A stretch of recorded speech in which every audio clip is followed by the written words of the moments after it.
Bugatti, oh my kungata, oh mama.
Долго день пришел. Сияя и звеня, мы все посланцы разных школ. Теперь одна семья. Семья под названием марафонцы Brain Puzzle 100-е. Это нетипичный финал. Известные обстоятельства заставили нас сделать его камерным, можно сказать, домашним. Мы проводим его сегодня без зрителей в зале, но мы скучаем по зрителям. Поэтому мы решили провести финал в привычном для всей образовательной сфере гибридном формате. Мы приветствуем по ту сторону экрана огромную армию педагогов, марафонцев-сотовцев из всех 64 муниципальных образований Республики Башкортостан. Пишите комментарии, ставьте лайки, а мы здесь постараемся создать эффект максимального присутствия. Сегодня мы определим абсолютного победителя финала конкурса педагогического марафона Brain Puzzle 100. Под дождь лайков, огненные комментарии и немногочисленные, но горячие аплодисменты в зале мы приветствуем финалистов. Команду учителей муниципального района Белебеевский район.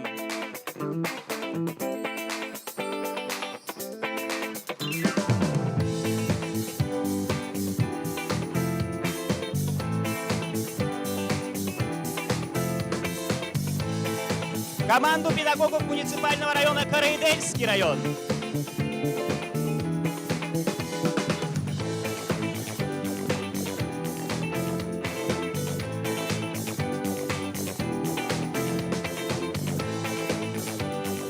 Команду учителей городского округа город Нефтекамск.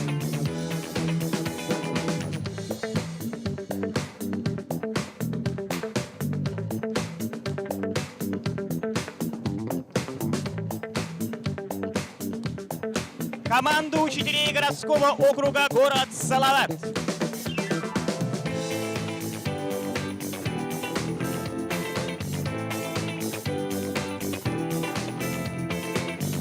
Команду учителей городского округа город Сибай.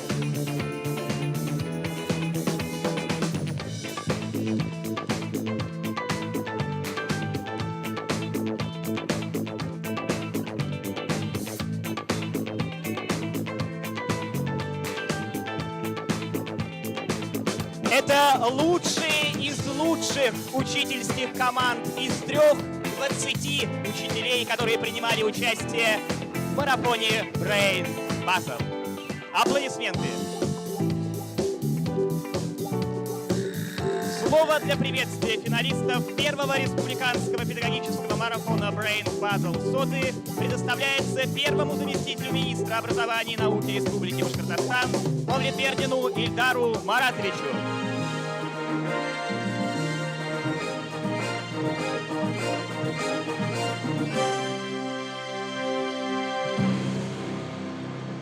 Уважаемый Салават Алгаевич, уважаемые коллеги, уважаемые участники и все те, кто находится сейчас по ту сторону экрана. Такой действительно гибридный формат, но очень яркий, красивый. Очень здорово видеть наших участников. Смотрите, какие красивые учителя, замечательная команда. И знаете, когда вот эта идея возникла по проведению первого республиканского педагогического марафона Brain Puzzle Соты, смотрите, классная идея. Можно уже сегодня с уверенностью сказать, что у нас получилось. Это такая командная игра, командное соревнование, командный марафон. Это команды лучших учителей нашей республики. И очень здорово, что вот сегодня 5 – Карайдель, Белебей, Нефтекамск, Салават, Сибай. Здесь на сцене Башкирского государственного педагогического университета будут соревноваться и показывать все лучшее, что есть в нашей педагогической практике в Республике Башкортостан. Очень здорово, потому что вслед за этим марафоном нас ожидает конкурс «Учитель года Башкортостана», традиционный. Да, и мы всегда говорим, если учитель года – это практически работа и соревнование между учителями, да, то есть такое практически одиночное соревнование, да, учитель показывает свое профессиональное мастерство, здесь команды. И это очень здорово. Дорогие наши участники, я вам всем желаю сегодня такой вот творческого, мощного, серьезного заряда. Сегодня понедельник, но начинается он очень классно. Хорошего настроения. Рвитесь вперед, победы вам всем, удачи и, главное, смотрите, хорошего, мощного настроения. Спасибо вам всем, удачи, Рахмат. Спасибо большое, Ильдар Маратович. Слово для приветствия финалистов первого республиканского педагогического марафона Brain Puzzle Соты предоставляется ректору Башкирского государственного педагогического университета имени Мифтахиддина Акулы Сагитову Салавату Талгатовичу. Добрый день, уважаемые участники, дорогие болельщики, которых очень много, особенно там, да, по ту сторону экрана.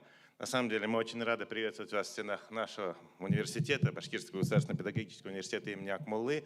Очень здорово, что вот этот первый конкурс проходит, финал в наших стенах.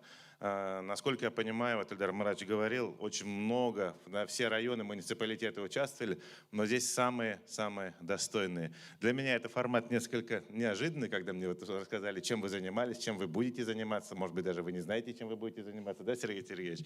Вот. Но как бы то ни было, это действительно будет интересно и, самое главное, полезно. Мы все прекрасно понимаем, что от учителей зависит очень много. От учителей, вот у нас образовался в республике в 2020 году Евразийский научно-образовательный центр, и многие мои коллеги, ректоры говорят, вот мы будем там искусственный глаз делать, мы будем делать самолет, значит, на альтернативном виде топлива, кто-то будет с нефтью что-то делать. Я говорю, это все хорошо, но вы поймите, что все ваши будущие студенты – это производные выпускников Башкирского педагогического университета, потому что именно тех, кого вы сегодня за партами учите, завтра пойдут в высшие учебные заведения, и именно эти ребята завтра будут делать будущее в науке или в образовании, или в культурной, или в социальной жизни, или в любой другой, но это зависит от вас. И когда они видят, что такие учителя, которые не просто стоят у доски, а еще и сами активной жизнью живут, не просто хорошо обучают, но еще и сами живут активной, интересной жизнью, это, конечно, вдохновляет на многое. Я искренне вас всех поздравляю, я желаю вам всем удачи, желаю всем победы, но от нашего университета мы договорились, поговорили всем участникам финала на ваш выбор бесплатно курсы повышения квалификации в нашем университете по той тематике, которая вам нужна. С праздником вас всех! Прекрасный подарок, спасибо большое. А мы продвигаемся дальше. Оценивать наших конкурсантов сегодня будет компетентнейших. Это лучшие из лучших педагогов Республики Башкортостан. Это победители и лауреаты конкурса «Учитель года Республики Башкортостан» и Всероссийского конкурса «Учитель года России». А также, конечно же, наши уважаемые руководители. Начальник отдела государственной политики в сфере общего образования Министерства образования и науки Республики Башкортостан Миникеева Жанна Лилевна. главный специалист, эксперт отдела государственной политики в сфере общего образования Министерства образования и науки Республики Башкортостан Васильева Татьяна Васильевна. Директор школы номер 112 города Уфы, победитель республиканского конкурса, директор школы Перфилова Наталья Юрьевна. Директор физико-математического лицея номер 93 города Уфы, лауреат конкурса «Учитель года Башкортостана 2018» Рощупкина Евгения Сергеевна. Учитель английского языка гимназии номер 39 города Уфы, лауреат всероссийского конкурса «Учитель года России» Софиулина Эмма Эдуардовна. Заместитель директора школы номер 51 города Уфы, лауреат республиканского конкурса «Учитель года Башкортостана 2018» Исакова Елена Михайловна. Учитель математики гимназии номер 39 города Уфы, лауреат конкурса «Учитель года Башкортостана 2018» Баянов Артем Равильевич. Учитель биологии, заместитель директора по учебно-воспитательной работе Центра образования номер 95 города Уфы, абсолютный победитель конкурса «Учитель года Башкортостана 2020» Гафаров Федан Фаясович. Учитель изобразительного искусства лицея номер 160 города Уфы, абсолютный победитель всероссийского конкурса «Педагогический дебют 2020» Тимирова Ангелина Сергеевна. Учитель русского языка и литературы лицея номер 1 города Салавата, лауреат всероссийского конкурса «Учитель года России» Саутина Ирина Валерьевна. Учитель русского языка и литературы школы номер 127 города Уфы, лауреат конкурса «Учитель года Башкортостана 2018» Силюкова Екатерина Игоревна. Бурными аплодисментами приветствуем наше компетентное жюри.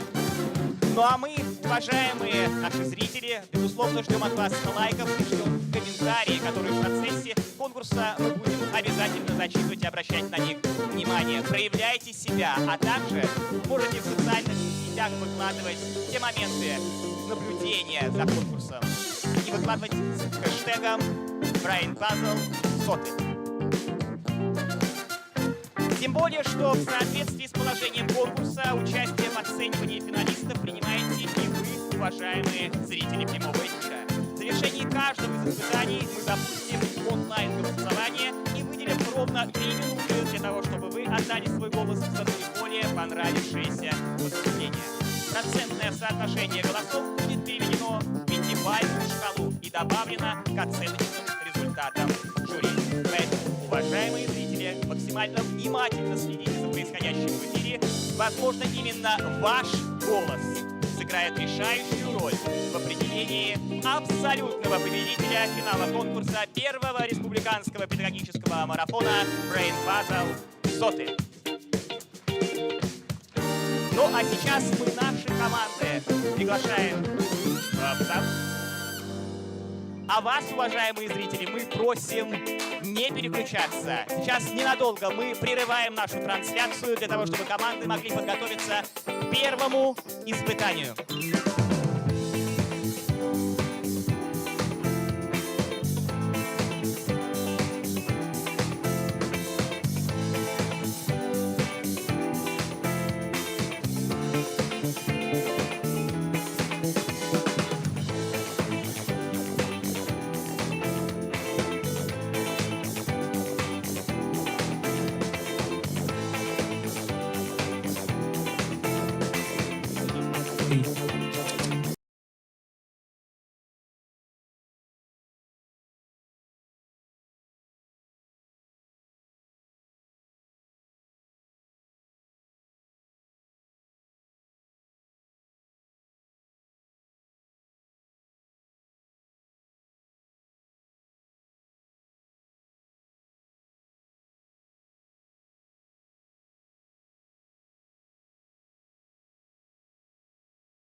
В одном небольшом, но очень славном городке на северо-западе Башкортостана в обычных школах работают обычные учителя. Разрешите вас с ними познакомить. Вяткина Нелли Ильдаровна, учитель русского языка и литературы, победитель городского конкурса «Молодой учитель», призер городского конкурса «Самый классный классный», романтичная натура, обожает Пушкина и увядающую природу.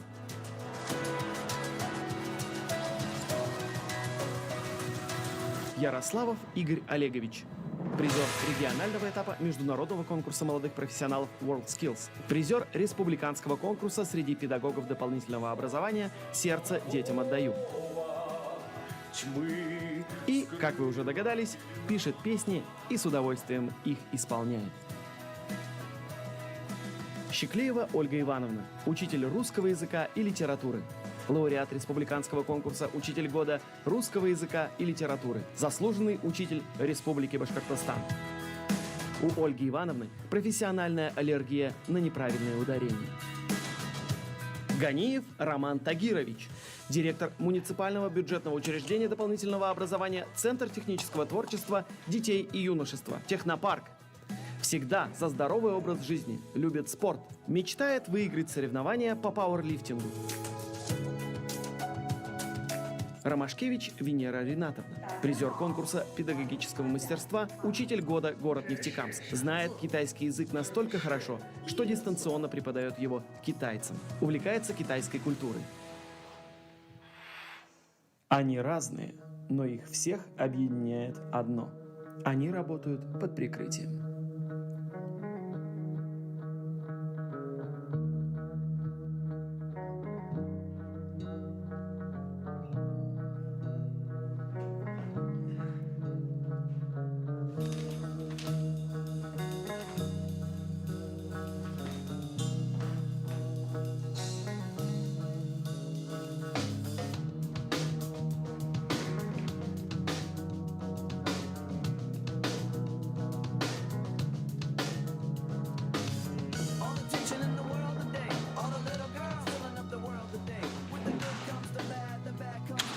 Добрый день!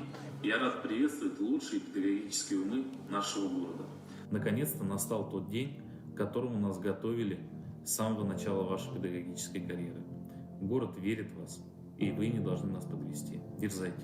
Принято, Ратмир Рафилович. Ну что, коллеги, вперед!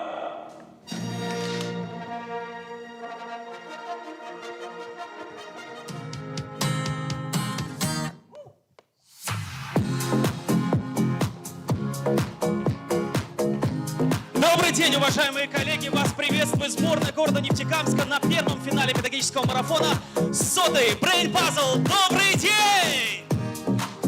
И вы знаете, сегодня как никогда мы на полном спокойствии здесь, в Уфе, чувствуем себя как дома. А мы не слишком много на себя берем. Подождите, вы что, не слышали, что сказал Ратмир Рафилович Мавлиев? Верит в вас. Город верит в вас. Напомню, Ратмир Рафилович теперь мэр города Уфы. А значит, мы чувствуем себя как дома здесь, в Уфе, да, хоть мы и нефтекамцы. Тише, ребята. Мы же под прикрытием. Успокойтесь, Игорь Олегович. Ратмир Рафилович просил об этом вслух не говорить. Серьезно?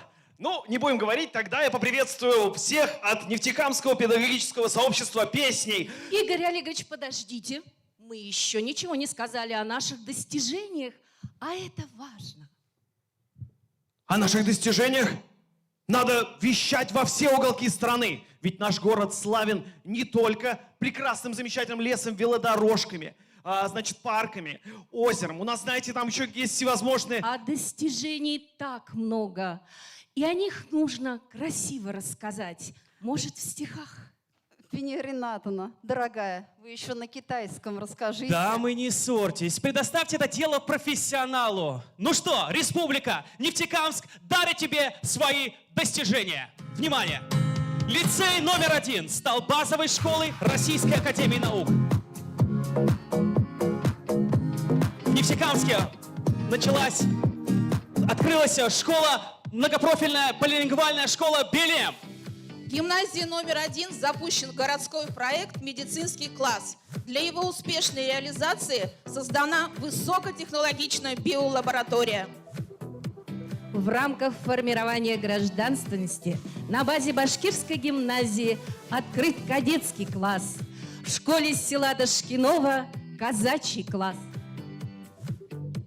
В школе номер 6 стартовал проект «Школа новых технологий», реализуемый при поддержке Министерства просвещения России. Открыл свои двери современный детский сад «Эрудит», который реализует образовательные программы базовой направленности технической и естественно-научной.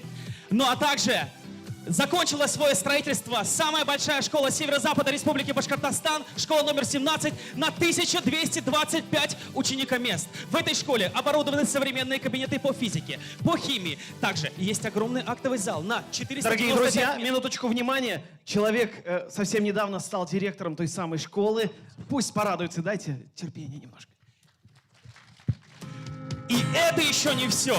Это всего лишь 1000-я доля достижений образования города Нефтекамска. Ну а подробнее вы сможете с ней познакомиться, если приедете к нам в гости. Обожаю гостей. Между прочим, Нефтекамск регулярно становится образцовой площадкой организации школьного питания. И нашим гостям будет где пообедать.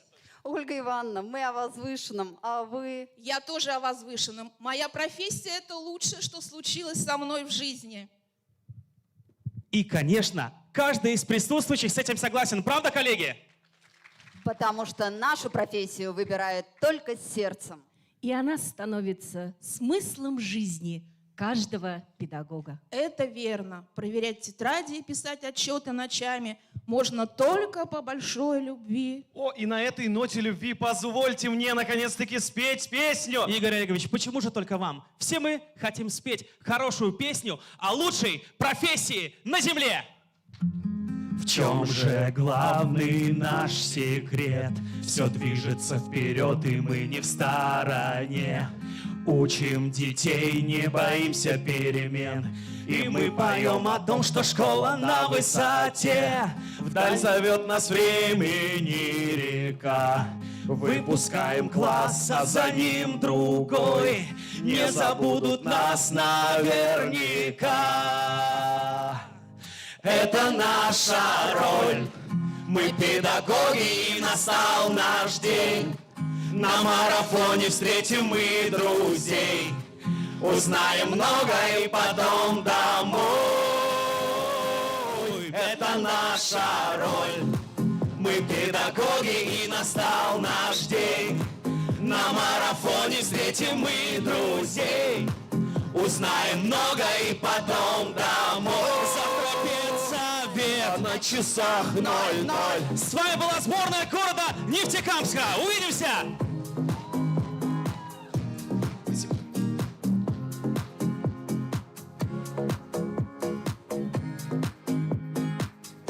Вот так стремительно, дорогие друзья, мы начали прямую трансляцию с визитной карточки. Это первое испытание, и по порядку жеребьевки город Нефтекамск представил ее первым.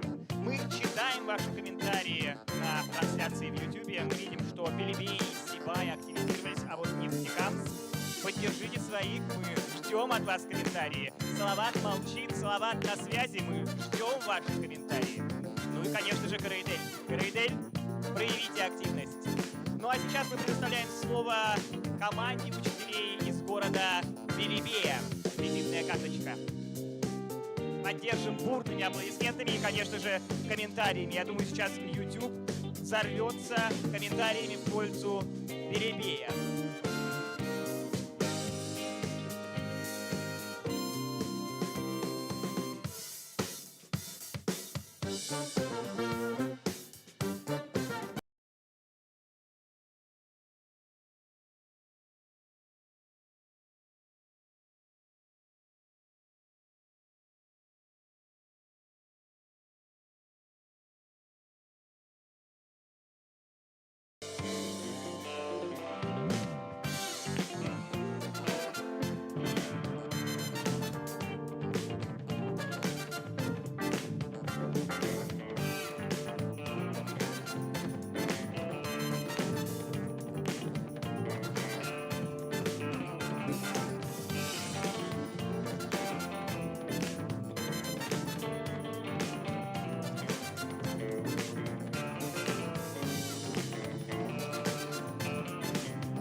кадірлі достар.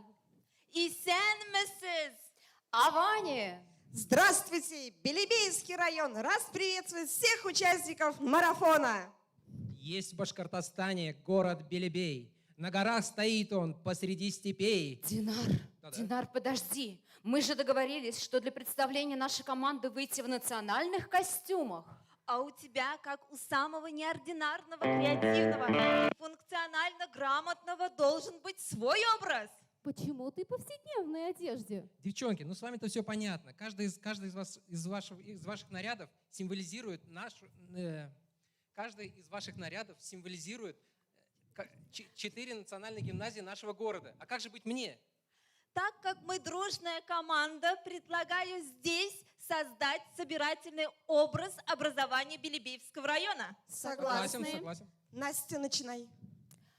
В образовательных организациях Белебеевского района делается акцент на военно-патриотическом воспитании. На уроках мужества дети знакомятся с подвигами 14 героев Советского Союза. Именно из нашего района спортсмен Паралимпийских игр города Сочи, который в состязаниях по биатлону завоевал золотую и бронзовую медали. Да-да, это Карачурин Азат из нашей башкирской гимназии. Поэтому я предлагаю для цвета костюма использовать красный цвет, как цвет энергии, силы, мужества, патриотизма. Именно красное полотнище представляет собой флаг города Белебея. И этот цвет созвучен с педагогическим кредо нашего района. Нести по жизни знания, достоинство и честь. Ой-ой, нам только броневика не хватает. Белебеевский район знаменит не только своей историей, но и традициями. Давайте продолжим стихотворение о Город родном наш районе. старинный и зеленый весь. И народ здесь дружный, разных наций есть. Здесь все поддерживают мир. Русский, Татарин, чуваш И башкир. Вот, Белебей — это единственный город в республике, где функционируют 4 национальных гимназии. Учителя применяют мотивированный подход к изучению родного языка. Лиля, расскажи, пожалуйста, о ЮНЕСКО. Я являюсь руководителем клуба ЮНЕСКО, в рамках которого мы с детьми занимаемся изучением и сохранением культурного наследия. Традиционно для создания башкирского национального костюма применяются природные оттенки. Герб Белебеевского района в зеленом поле скачущий конь. Поэтому я предлагаю зеленый цвет. Есть на свете много стран, но мне милей Башкортостан. Стан. какие кони! На дворе 21 век! Настя, в какой номинации вы одержали победу в конкурсе «Учитель года Башкортостана»? В номинации «Эффективное применение информационно-коммуникационных технологий». А я в номинации «Инновации в педагогической деятельности». Лиля, а за что тебя наградили ноутбуком? За лучший урок английского языка с использованием информационно-коммуникационных технологий. Молодец. Месяц назад тебя наградили айпадом. За что? За создание лучшего медиаресурса школы изучения корейского языка. Ой, какая молодец. Он тебе пригодится, как будущему участнику «Учитель года Башкортостана». В нашем районе успешно реализуются проекты «Современная школа», «Цифровая образовательная среда». Работают центры цифрового и гуманитарного профиля, точка роста. Учителя активно применяют на уроках цифровые технологии, VR-очки, квадрокоптеры, сочетая их с современными педагогическими технологиями. Я предлагаю синий цвет, как цвет инноваций. У нас на районе все есть, но важнее всего квадрокоптер и честь. Вы о чем? Какие квадрокоптеры? Здесь писал рассказы Аксаков Сергей и творил художник Храмов Сергей. Вот кем знаменит мой город Белебей. Это очень большой музей. Духовность. Вот чем отличительная черта нашего Белебеевского района. Зулья, а в какой номинации ты выиграла в конкурсе «Учитель года»? В номинации «Учитель, мастер».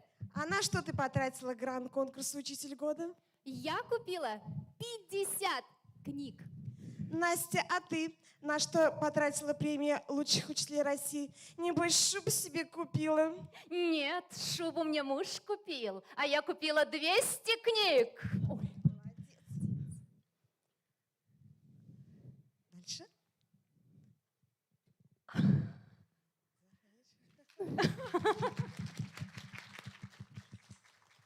Духовность. Духовность. В общем, отличительная черта нашего района.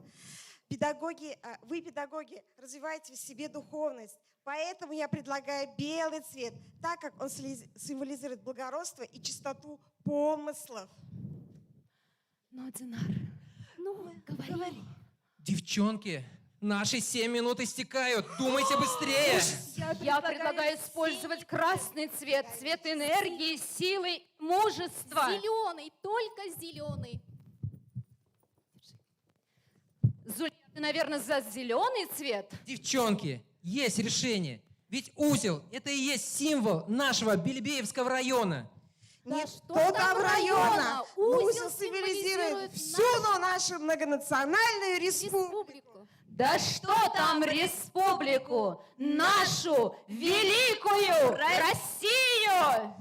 Дарю тебе, республика, сотрудничество, традиции и современных педагогических технологий. Дарю тебе, республика, содружество, соавторство и сотворчество. И, конечно же, квадрокоптер. Динар! Какой момент испортил? Девчонки, вы не переживайте, я исправлюсь. Дорогое жюри, уважаемые участники, дорогие гости и онлайн-зрители, мы рады быть с вами сегодня в одной связке. Все, пошли.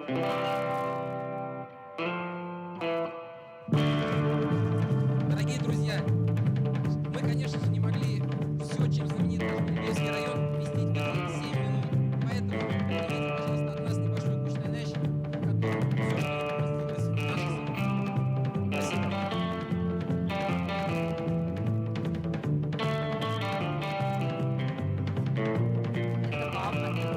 Учительская команда города Белебеевского района.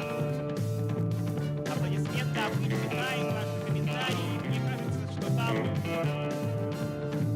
по ту сторону экрана нас смотрит просто армия учеников, а не учителей, потому что очень короткие хэштеги здесь представлены. Хотелось бы более развернутых комментариев. Ну вот, например, команда поддержки команды города Салавата.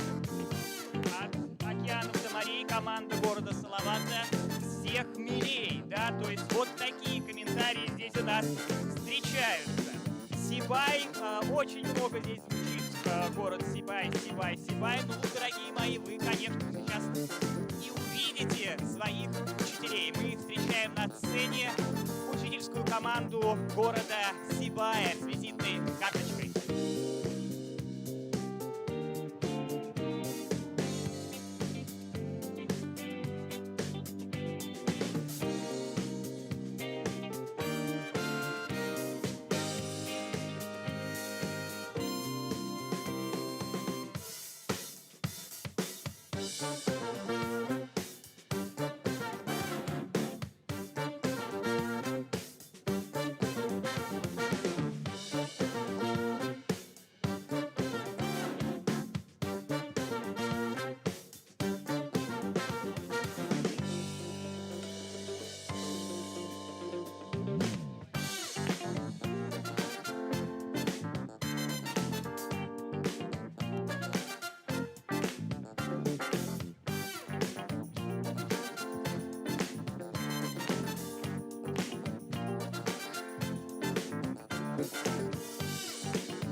Я знаю точно, невозможно.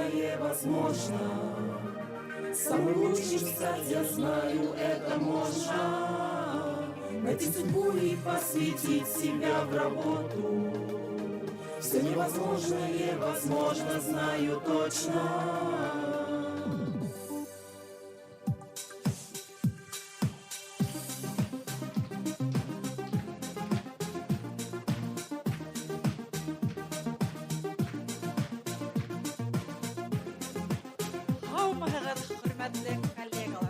Добрый день, дорогие друзья! Мы, представители всего учительства славного города Сибай, хотим вас поздравить с финалом первого педагогического марафона, который носит очень красивое и звучное название «Солы!». Знаете, сегодня собираем самое лучшее для будущего. А это возможно? Ведь у нас всего 7 минут. Возможно!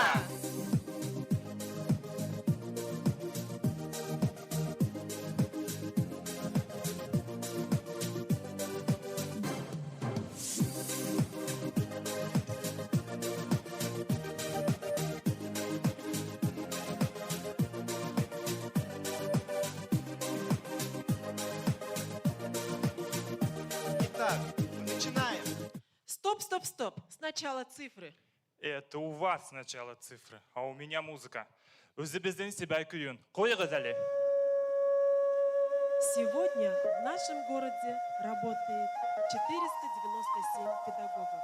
Каждый из них добросовестно трудится во имя светлого будущего нашего города, республики, страны. А как же иначе? Огня наших учительских сердец должно хватить на 8225 обучающихся, которые учатся в 12 школах Сибая. Каждый ребенок в стенах родной школы имеет право испытать и радость познания, И вкус победы. И силу знания. И прийти к мнению, что невозможное возможно? Возможно, ведь для этого наш город имеет все возможности. Тут вы правы, моя коллега. Сибай – территория успеха. Мы очень горды, что ежегодно сибайские дети становятся призерами и победителями разных конкурсов и олимпиад республиканского и всероссийского уровня, международного масштаба.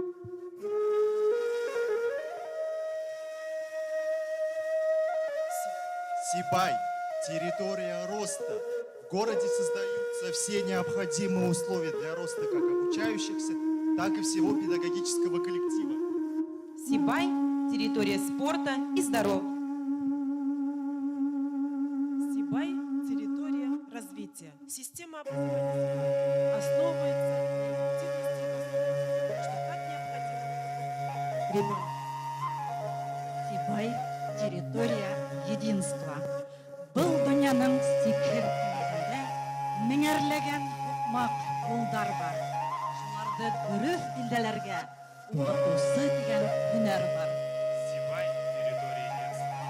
У нас есть центр детского творчества, технопарки, ледовый дворец, спортивные, музыкальные и художественные школы, где каждый ребенок может найти для себя что-то интересное. Сибай – территория результата. Учитель – волшебная профессия, ведь можно взять и подарить миру крутого агента или божественного возможно. Можно просто растить детей думающими и целеустремленными, такими как жены Никита и Рамазан Галимьян. Они наши стопальники. Сибай – территория мастерства. И это действительно так. Одни из них, это Мишель Кудыевна и Ребля Юлаевна, участвуя в республиканском конкурсе «Учитель года», стали победителями в номинации «Я истину в отчизне узнаю» и «Педагогическое мастерство». Это Мишель Кудыевна каждому делу кусочек сердца, каждому делу путевку жизни. Она успешно сочетает должность учителя, классного руководителя, заместителя директора по научно-методической работе. Кредо Ревели Юлаевны никогда не останавливается на достигнутом, ведь она автор, руководитель проекта «Балапандар», который стал победителем Всероссийского конкурса «Добровольцы России». Также она является членом Союза писателей Российской Федерации и Республики Башкортостан. Большое спасибо, коллеги, что так представили А вы помните, мы посетили музей? Да, музей управления образованием, где мы познакомились с работой опытных педагогов. У нас нет работать хуже. Ведь Сибай всегда ставится учителями, которые не только трудятся, но и вкладывают душу в каждого ребенка. По-другому нельзя. Так было, так есть, так будет. Да, так будет. Сибай – территория будущего. Алексей Александрович – учитель математики, но по первому образованию социальный педагог. За 2,5 года Алексей мастерски выстроил работу с трудными детьми, и уже сейчас таких детей намного меньше. Алексей является для своих учеников авторитетом и наставником. Олеся Сергеевна, молодой, но очень талантливый педагог, продолжатель учительской династии. Она звездочка, озаряющая всех нас. Эдуард Наилевич, учитель географии, это наше будущее. В своей деятельности он применяет как инновационные, так уже сложившиеся подходы в обучении. Эдуард Наилевич стал победителем муниципального этапа «Молодой учитель года», и ему предстоит защищать честь города на республиканском этапе. Мы верим в тебя! Сибай – территория новаторства. Одна идея – одна для всех! Наша команда работает над проектом «Я», который направлен на реализацию личностного роста как ученика, так и самого педагога. И в рамках нашего проекта объявлена акция Сибай собирает лучшее!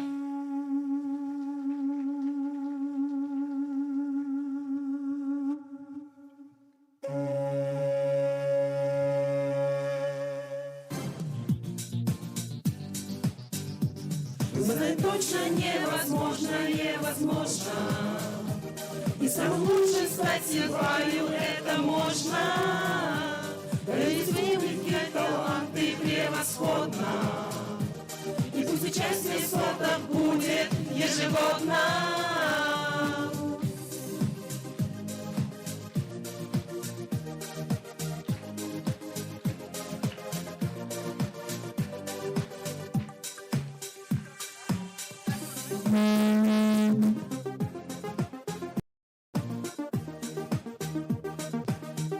Мы благодарим команду города Сибая за искрометное представление муниципальной системы образования. Замечательно, очень много различных методик, очень много достижений, есть чем гордиться сибайцам.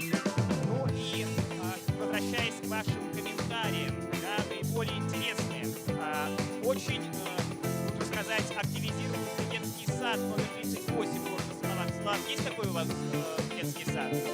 Вперед, Салават, вперед, родной, все ученики за тебя горой. Ну и более, конечно, вот природа Карайыдели, она, конечно же, вдохновляет. Вот здесь совместный труд восполняет в людях такую яркость, свершение, какое они редко могут достичь в одиночку. Карайыдель, победа за вами. Ну и Белебей, есть в Башкортостане город Белебей, что является родиной моей, то есть муниципальные системы, ученики, учителя, они подключаются, смотрят, болеют за вами, дорогие мои. Поэтому, Карайыдель, вам слово. То самое чувство, когда ты круче всех. То самое чувство, когда ты на волне. То самое чувство, когда ты круче всех, круче всех. У тебя все получится.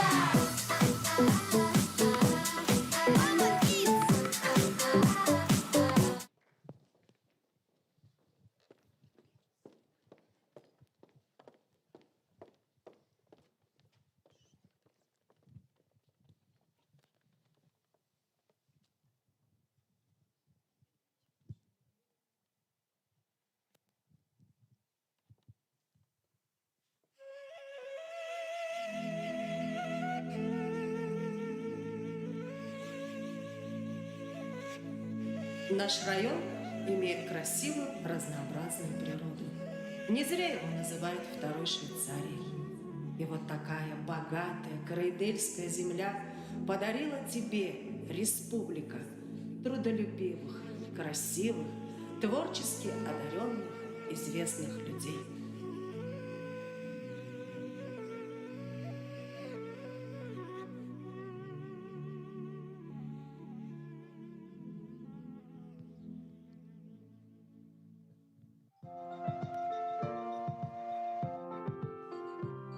А ведь все начинается с учителя. И у этих знаменитых личностей были свои наставники. Учитель – это не просто профессия, а часть жизни человека. И он никогда не останавливается на достигнутом.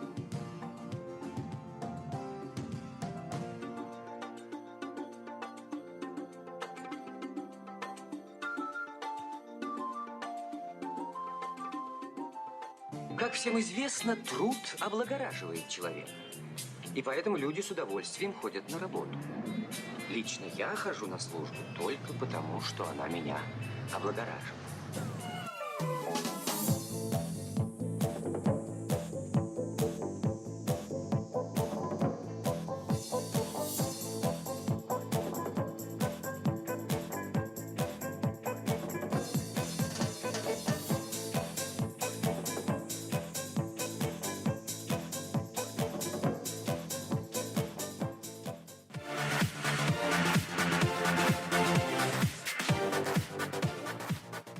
Ну, здравствуйте, граждане, педагоги, спортсменки, комсомолки, ну просто красавицы.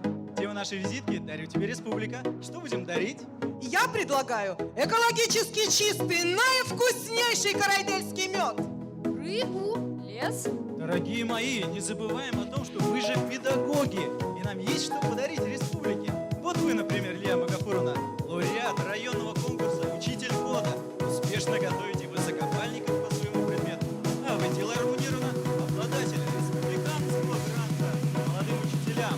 Активно используйте в своей работе электронные образовательные ресурсы. И во многом, благодаря именно вашим заслугам, Бакибашевская школа стала участником федерального проекта «Цифровая образовательная среда».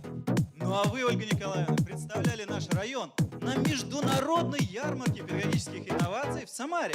Что сразу ярмарка? И у меня есть высокопальники по математике. И вообще, я являюсь победителем муниципального этапа конкурса «Учитель года». И я? Я тоже.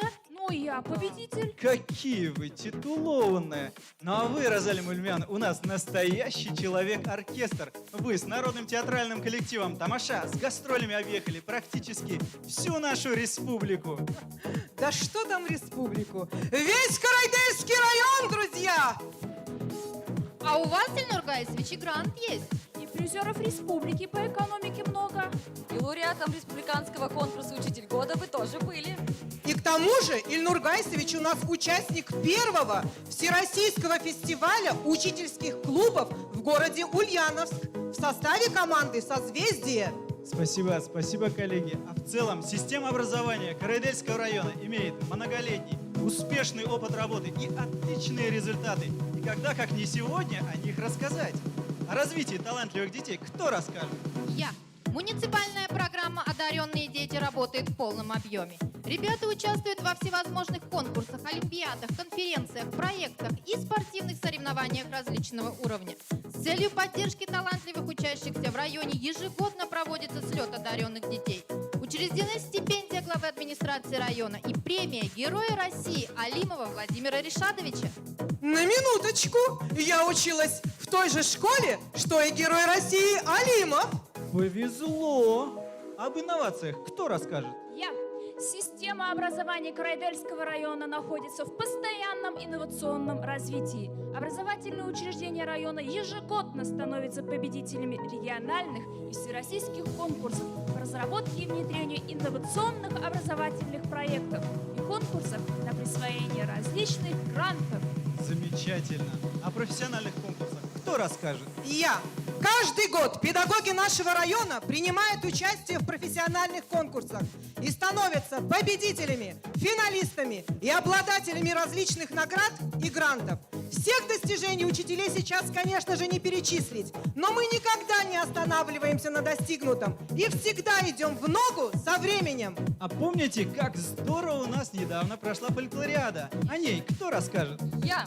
Прошлым летом Крайдельский район был достоин чести принять в себя 6-ю Всемирную фольклориаду. 7 творческих коллективов из Белоруссии, Перу, Румынии, Палестины, Северной Македонии, Франции и Эквадора поразили нас своей культурой, красотой и добродушием. И это мероприятие всемирного масштаба не обошлось без участия педагогов нашего района в качестве переводчиков, кураторов и волонтеров.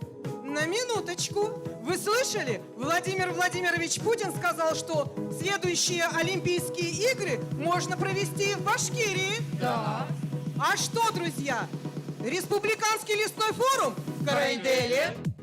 Всемирная фольклориада в Карайделе. Территория женского счастья в Карайделе. Так мы и Олимпиаду потянем. Потянем. И все это для тебя, любимая республика. А кто? Финал первого республиканского педагогического марафона. Мы, команда Карайдельского района, рады приветствовать гостей участников финала первого республиканского педагогического марафона Brain Puzzle 100. И почему мы здесь?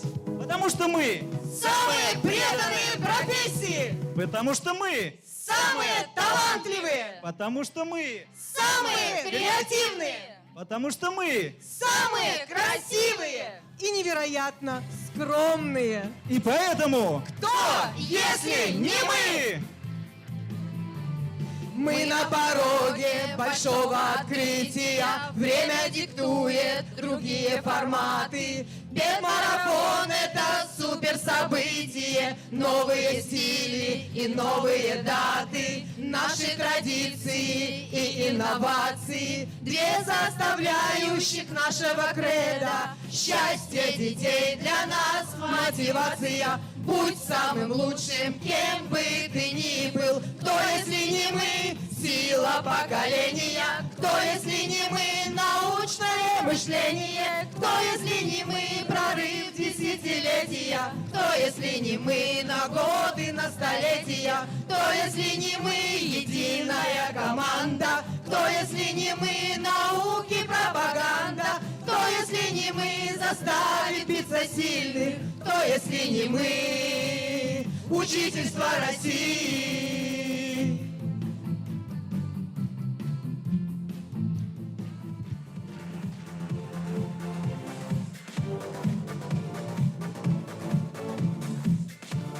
Спасибо задорной команде из села Карайдели, Карайдельского района. Замечательно, действительно дружные. И действительно очень много различных практик есть, что позаимствовать и другим районам. Ну а мы продолжаем нашу прямую линию. Вот здесь вот город Салават у нас все продолжает и продолжает писать. И как только они не называют свой любимый город, и Салаватик, и Салаватушка, да, вперед! Нефтекамск, вера и сила духа побеждают, мы верим в вас. Учитель профессии, выбранная сердцем, педагоги Нефтекамска этому доказательство. Нефтекамск, ждет победа в Уфе вас. Да, не в рифму, но может быть правда, да, как говорят. В основе учительской профессии лежит творческое начало. Именно оно помогает педагогу каждый раз заново вместе со своими учениками узнавать и понимать мир. Поэтому мы встречаем завершающую визитную карточку команду города Салавата.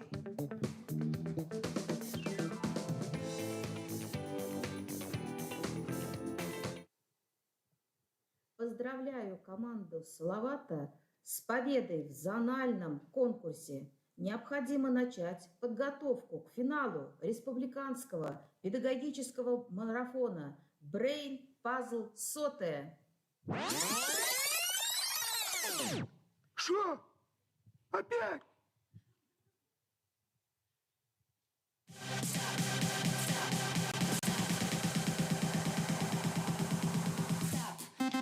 Why don't you feel rocket? Feel, touch, play, feel rocket. Feel, touch, play. It is a Так, стоп! А вы чего такие нарядные? И танцуете здесь? Сказали же, марафон. Так марафон же не спортивный, а педагогический. Это настоящий праздник. Я таких праздников не знаю. А я знаю все даты и праздники. Я же историк. Спросите, какой сегодня день? Какой? Спросите меня. Какой? Какой?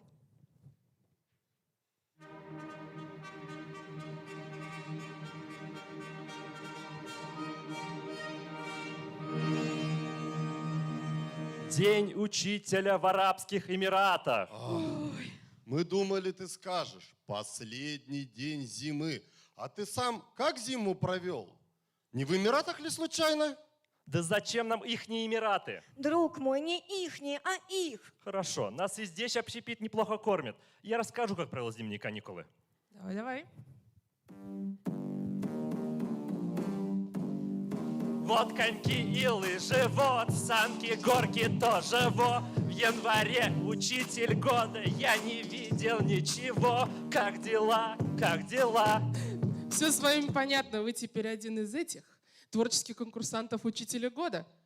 А вы что такая деловая? Постоянно в телефоне? Ну ничего, а что? Да вы вообще знаете, кто я? Ничего. Не вообще, а вообще. Да я столько всего повидала. Вы просто представить себе не можете, в каких опасных группировках я состою. И что вам Целыми постоянно... днями телефон разрывается. Звонят и звонят. Ну сколько можно повторять? Не звонят, а звонят. А в каких-то опасных группировках вы состоите? Как это в каких? В родительских чатах. А вы, я так понимаю, у нас учитель русского языка. Может, зачитаете нам что-нибудь о Салавате? Легко. В городе Салавате 18 школ. 3 гимназии, 2 лицея. Первый лицей. Базовая площадка, территория роста. 8-й лицей, кузница спортивных кадров. И спортсменам есть здесь себя проявить. Дворец спорта, секции дополнительного образования. Ледовый дворец. 3 бассейна, в которых тренировался двукратный чемпион мира Андрей Николаев. А в 2021 году на Паралимпийских играх в Токио завоевал золото и серебро. Выпускникам есть на кого равняться? 4 100-бальника прошлого года, 61 призер и 3 победителя регионального этапа Всероссийской олимпиады школьников, которые занимаются в школе «Интеллект». Нам есть что подарить республике. У нас в городе отличный педагогический потенциал. Действующие победители и лауреаты конкурса «Учитель года» регионального и всероссийского уровня и будущее. Запущен проект по социальной и трудовой интеграции инвалидов. Среднеспециальные и высшие учебные заведения нашего города готовят специалистов для градообразующих предприятий. «Газпром» нефтехим «Салават», «Салават стекло» и для будущих предприятий по переработке остаточных газов. Ой, уж эти газы, я же вам говорил, это было летом, в Стерлибашево оставаться. Ну где ты собрался оставаться? Наши газы уже до Стерлибашева дошли. Кстати, в нашем городе в следующем году построят новую школу. Ты представь, новые стены, новое оборудование. Да когда это еще будет? Ну разве нам, учителям, важны стены? Для нас главное дети. О май гад, какие слова, to the bottom of my heart. Ой, Сергей Владимирович, вас послушать, так и не скажешь, что у нас 2 школы с углубленным изучением английского языка, где в прошлом году открыли новый мультимедийный класс. Ну все ясно, иностранцы есть, историки есть, опасная началка имеется, надоедливые исправления ошибок в речи есть. А где же математики? Как где? Они к ОГЭ готовятся с августа. Сами знаете, какие результаты получили 9 классы в конце года. Да, но, по-моему, у нас отличная команда получилась. Настоящие соты. С. Собранные. О, организованные. Т. Творческие. И песня.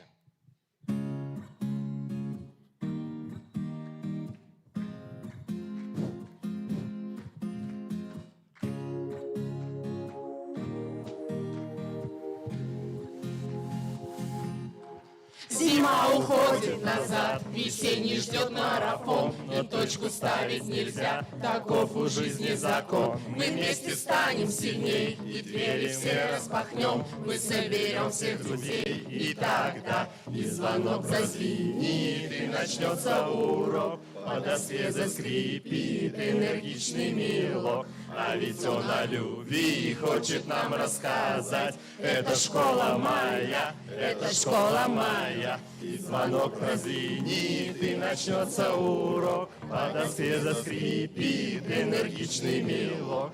А ведь он о любви хочет нам рассказать. Это школа моя, это школа моя.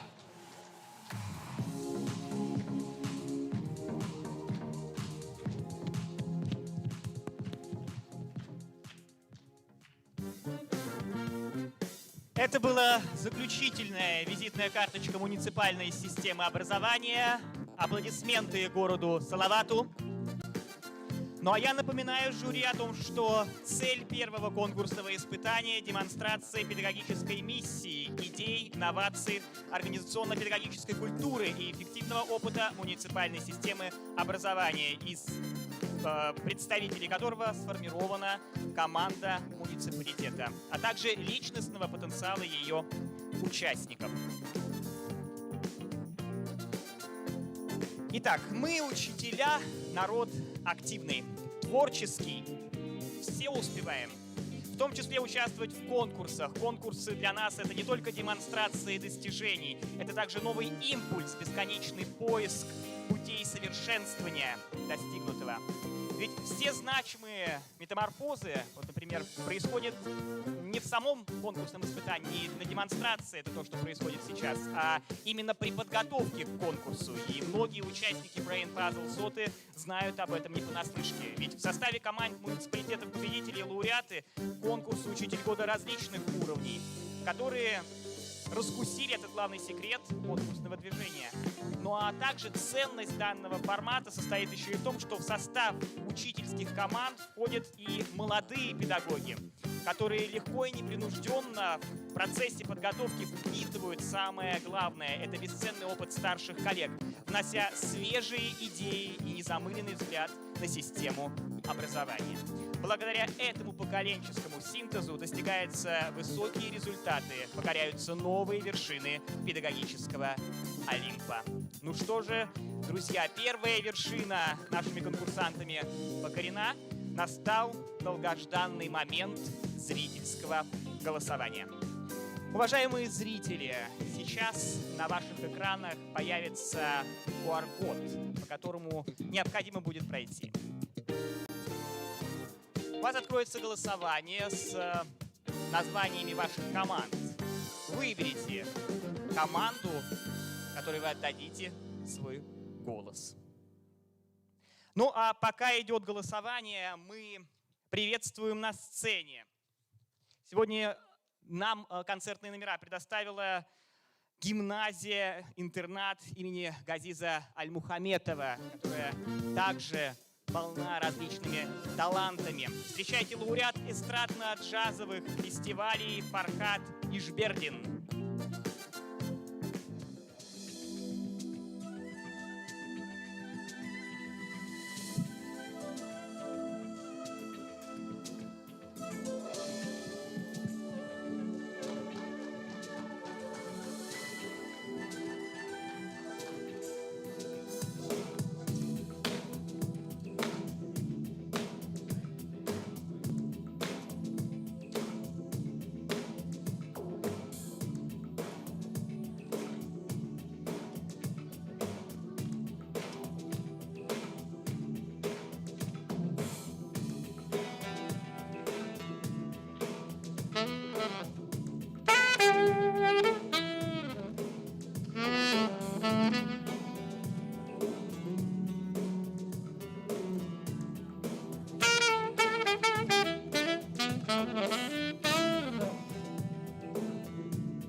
Финал конкурса первого республиканского педагогического марафона Brain Puzzle Соты.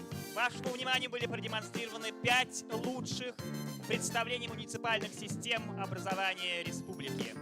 Первая точка невозврата пройдена. Тот самый момент настал. Дамы и господа, давайте вместе закроем линии для голосования. Итак, 5, 4, 3. Выбор сделан, выбора больше нет. Прошу вывести результаты голосования зрителей на экраны.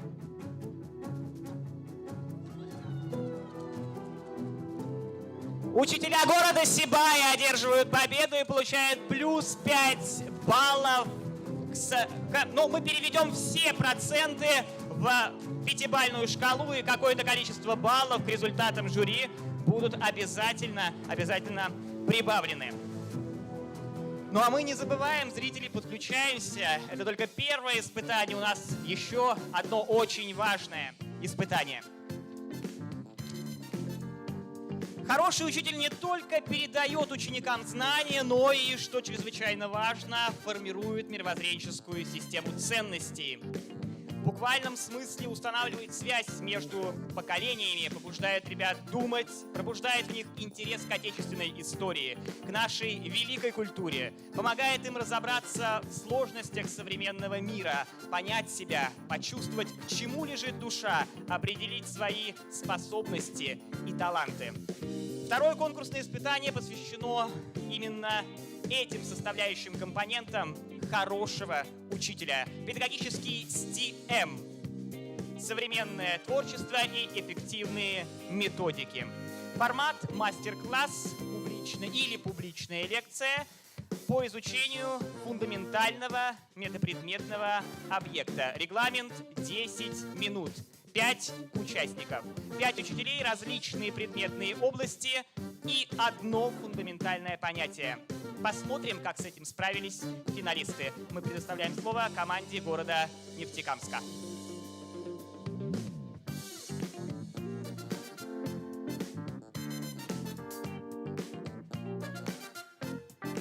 Фундаментальное понятие «жизнь».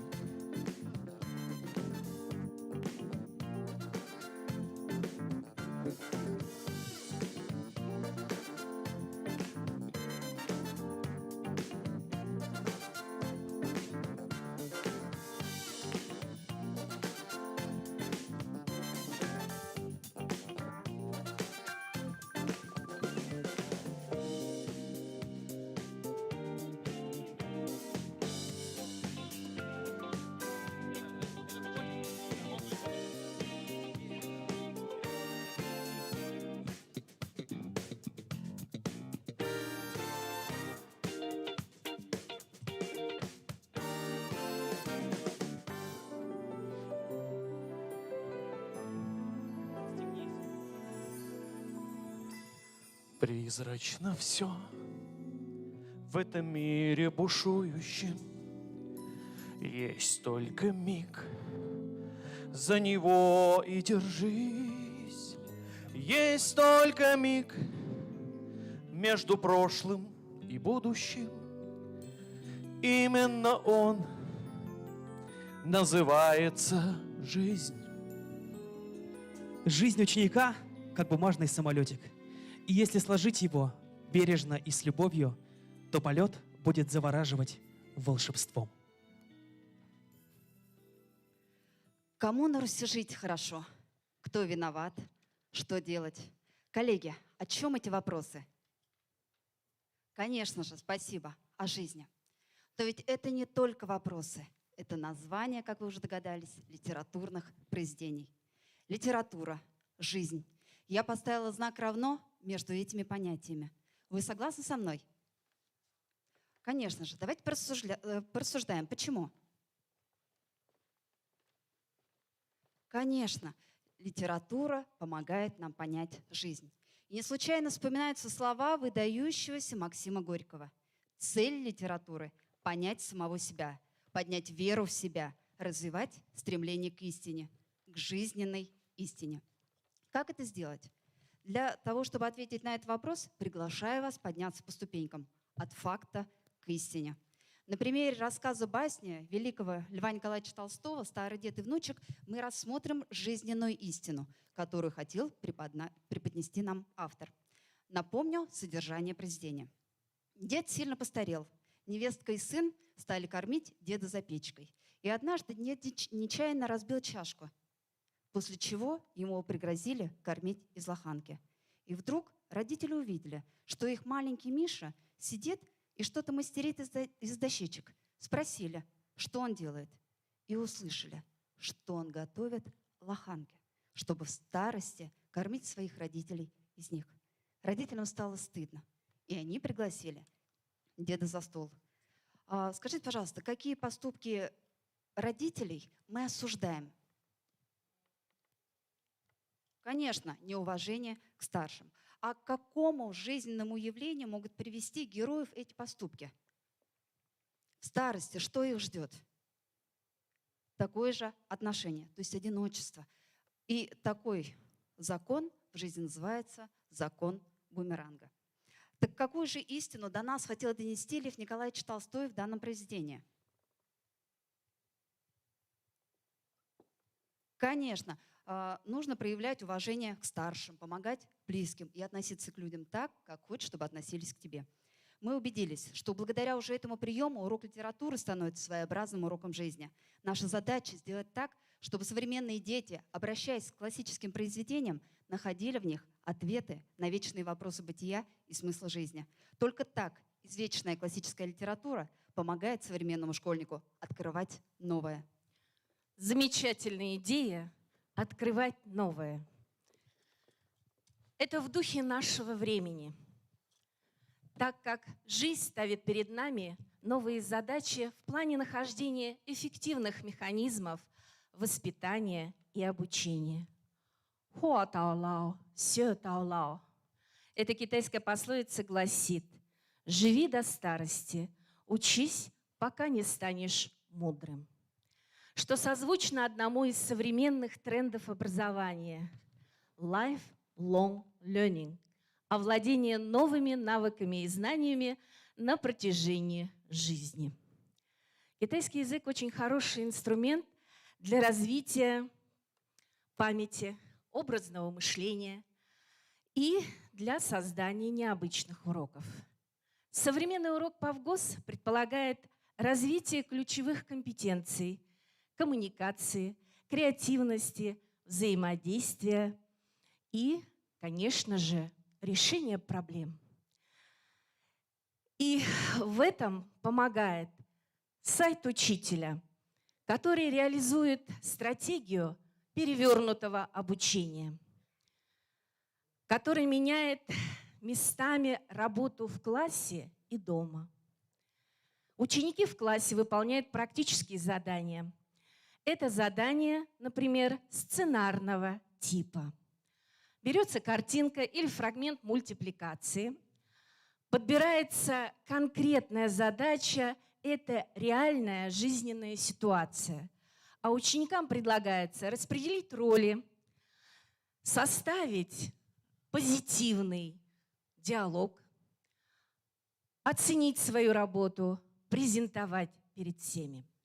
И, конечно же, в этом отношении ученики становятся героями своих же историй, а вся работа нацелена на самостоятельность и продуктивность.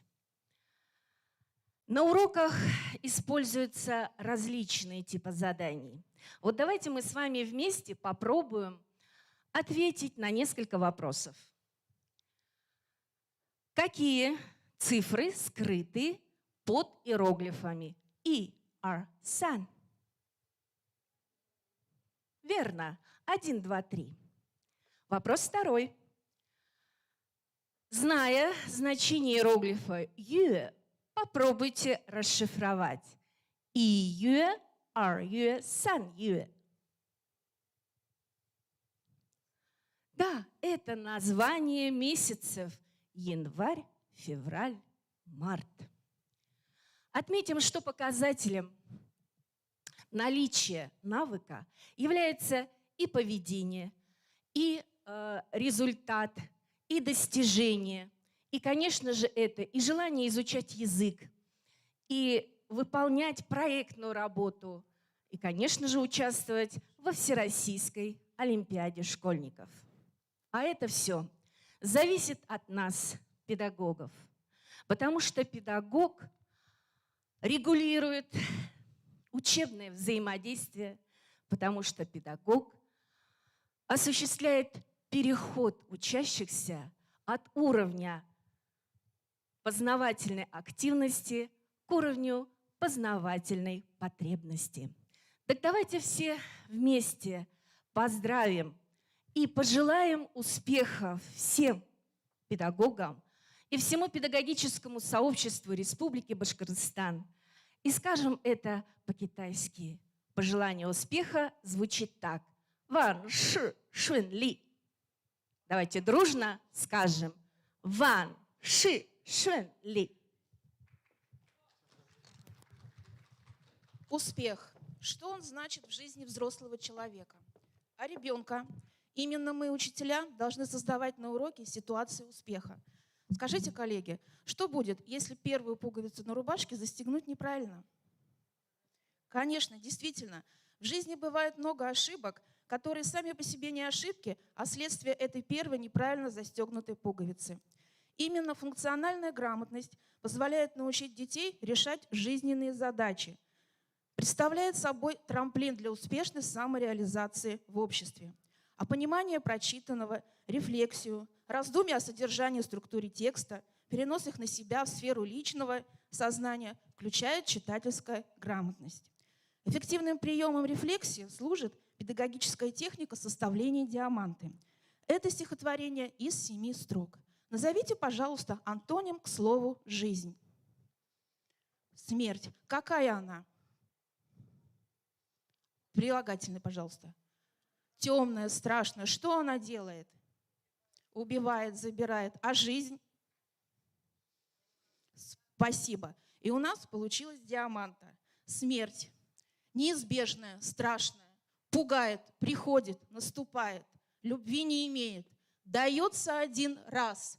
Радует, любит, играет. Духовная, вечная жизнь.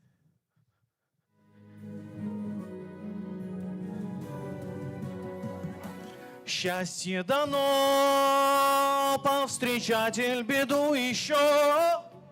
Есть только миг, за него и держись. Есть только миг между прошлым и будущим. Именно он называется жизнь. Есть только миг между прошлым и будущим. Именно он называется жизнь. Жизнь наших воспитанников, дорогие друзья, складывается и нашими усилиями. И наша основная задача, конечно же, запустить их в жизнь как можно выше и красиво. И любоваться их возвышенным полетом. Называется жизнь. С вами была сборная города Нефтекамска. Спасибо!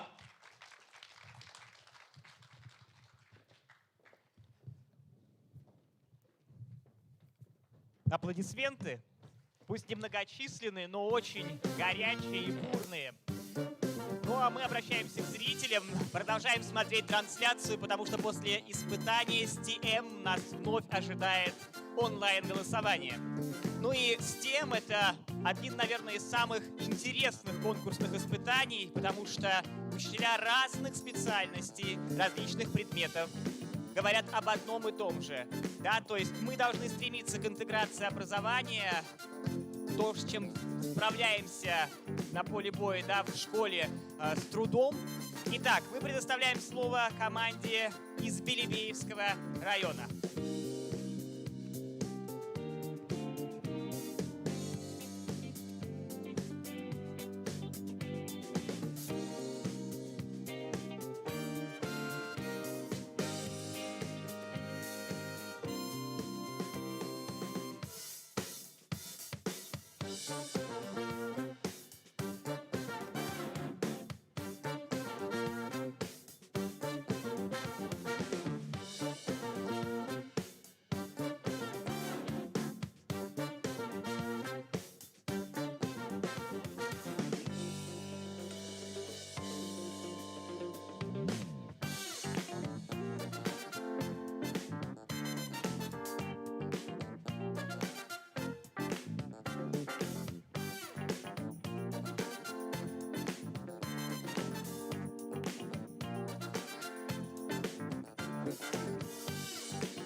Фундаментальное понятие — красота.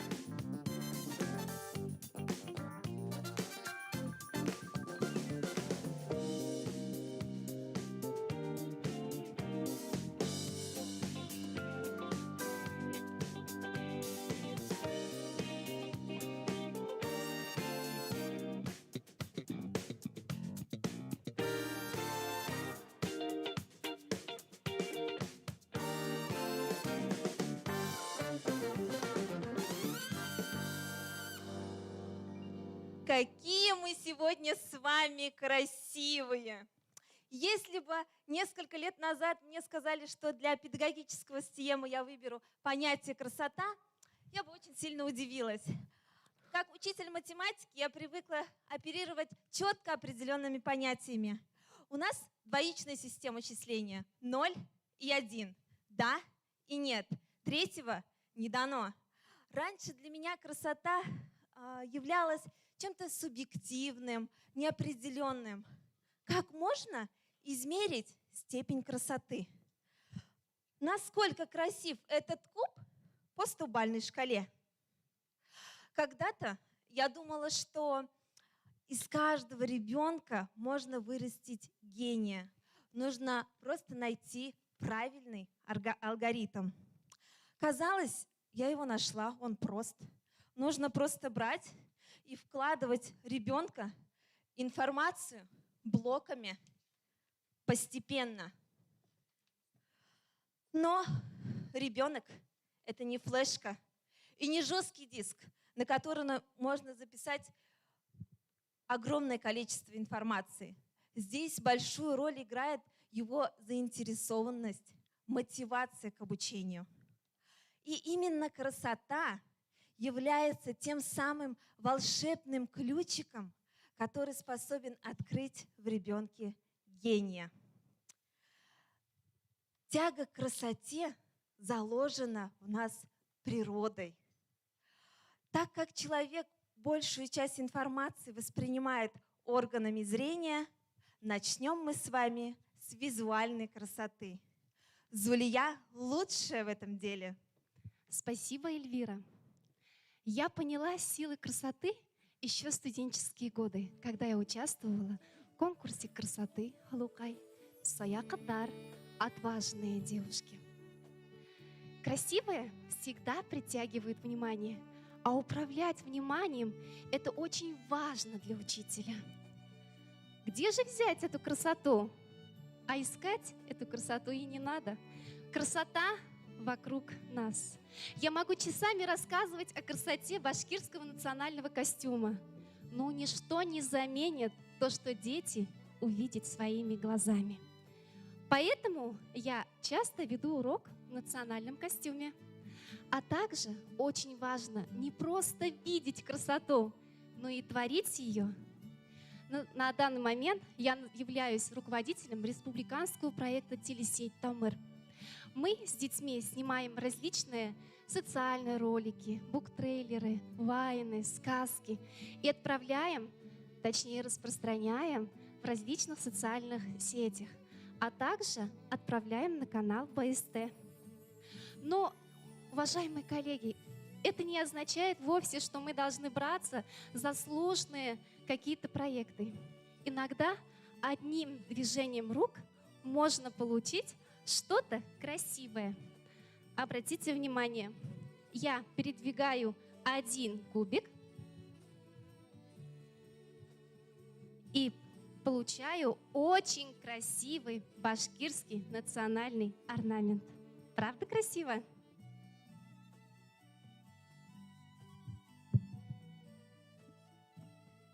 Уважаемые коллеги, важно не просто видеть и творить красоту, но и слышать.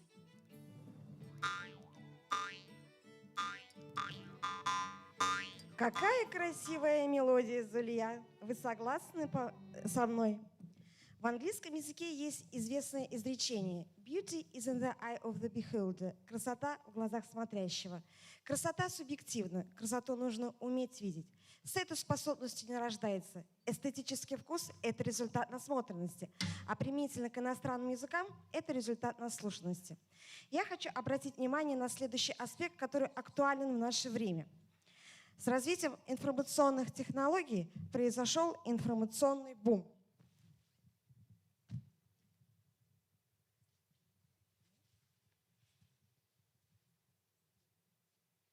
У детей нет недостатка в информации. Проблема в другом. Дети должны питаться качественной эстетической пищей, создавать ее и жить в ней. А такой принцип, как «if you like it, eat if not». Не нравится на вкус, можете не есть, этот принцип нам не подходит. Может быть, существует универсальная формула? По этой части нам скажет Анастасия. Лили, я попытаюсь найти ответ на этот вопрос, но ни для кого не секрет, что открытием формул занимаемся именно мы, математики. А вы знаете, кто научил парижских кутюрье строить выкройки для создания красивых моделей? Это сделал именно русский математик Пафнутий Чебышев. Золотое сечение, симметрия, числа Фибоначчи, теорема Пифагора. В научной литературе зафиксировано более 400 способов доказательства этой теоремы. Среди них есть простые, сложные, наглядные. Но я хотела вас спросить о таком понятии, как красивый способ доказательства. Какой же способ доказательства считать красивым? Поиски ответа на этот вопрос привели меня к работам советского и российского математика Владимира Григорьевича Болтянского. Именно он вывел ту самую формулу красоты. Для него красота была совокупностью трех составляющих. Сейчас мы их увидим на экране. Итак, именно советский, российский математик и вывел ту самую формулу красоты. Совокупность наглядности, неожиданности и простоты. В своем теме мы использовали современные гаджеты, компьютеры.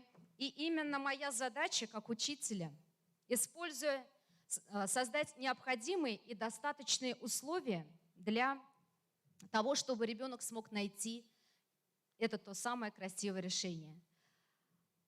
Используя современные педагогические технологии, я могу его подвести к такому понятию и, возможно, направив его взгляд на то самое красивое решение. Ну, сейчас мы поправим. Итак, мы видим то самое красивое решение. Сейчас мы вот так вот, хлоп, и вот теперь вот. Но существует ли красота в информатике? Я думаю, ответ на этот вопрос даст учитель информатики Динар. Действительно, красота в информатике существует. Но я хотел бы сегодня рассказать вам об особенной красоте, невидимой. Она не видно ее невооруженным глазом. Почему? Потому что я сейчас вам поведаю одно свое наблюдение на уроках информатики. Когда мы проходим с детьми компьютерную графику, очень часто, если нужно изобразить что-то простое, например, дети рисуют и легко определяют, красиво это или нет. Но как только возникает такой момент, когда нужно составить какую-то композицию сложную, в эти моменты у детей возникают сложности. Дети не могут понять, не могут увидеть эту красоту. Поэтому я ее называю невидимой. Почему? Потому что если учитель не подскажет ребенку, ребенок этого не увидит никогда. И вот эта тема невидимой красоты, она пришла нам буквально вот на этой неделе. И вы чуть позже сейчас поймете, наверное, почему. У нас, получается, вот в начале нашего выступления вы видели девушек, моих коллег, которые вышли в национальных костюмах. Национальные костюмы красивые. Действительно, каждый национальный костюм – это традиции того народа, который его одевает, этих традиций, культурных каких-то интересных вещей. И вот на самом деле настоящая красота которая была, истинная красота, которая происходила на этой сцене, это то, что 4 национальных костюма, люди в 4 национальных костюмах стояли вместе здесь, на сцене. Вот в этом была самая главная красота. Сегодня очень красивое мероприятие у нас, педагогический марафон. Он действительно, все сделано красиво, заставки, все прям очень-очень красиво. Но главная красота, истинная красота этого мероприятия заключается в том, что мы с вами, учителя, со всех уголков республики приехали сюда и находимся здесь вместе. И вот это понятие «вместе» как раз оно откликается всегда в нашем сердце. Я чувствую, что я один из нас. И я хотел бы иногда для того, чтобы почувствовать это, необходимо просто произнести вслух эти слова. Это достаточно легко сделать. Я вам предлагаю сейчас все это сделать вместе и участникам команд, и членам жюри, и тем учителям, которые смотрят нас в онлайне, и, наверное, даже студентам, которые нам помогали. Я сейчас подниму руку и очень охотно, чтобы вы все гордо, четко, с гордостью сказали «один из нас», чтобы почувствовать эту силу. 3-4. Один из нас. Отлично. Еще раз громче. Один из нас. Отлично. Видно, с какой большой энергией вы сюда пришли, но мы с вами учителя. Я надеюсь, вы почувствовали то, что появилось вот здесь чувство этого единства. Но самое главное, мы ведь учителя. И мы не должны только сами это чувствовать. Наша самая главная задача – вот это чувство передать детям, которых мы учим. Детям наших детей, чтобы через 100, через 200, через 1000 лет наши потомки также выходили на сцену вместе в разных национальных костюмах, чтобы также можно было из разных уголков нашей республики собраться всем вместе и решать общие проблемы какие-то, и какие-то наработки у нас были. Вот в этом самая главная задача. Сегодня мы все видели то, что все команды сегодня отличные. Честное слово, я не лукавлю, говорю то, что все команды без исключения нам понравились. Мы за вас за всех болели. И сегодня все заслуживают победы. И знаете что? Какая бы команда сегодня не победила, мы будем праздновать эту победу. И знаете почему? Потому что каждый из вас – это один из нас. Спасибо.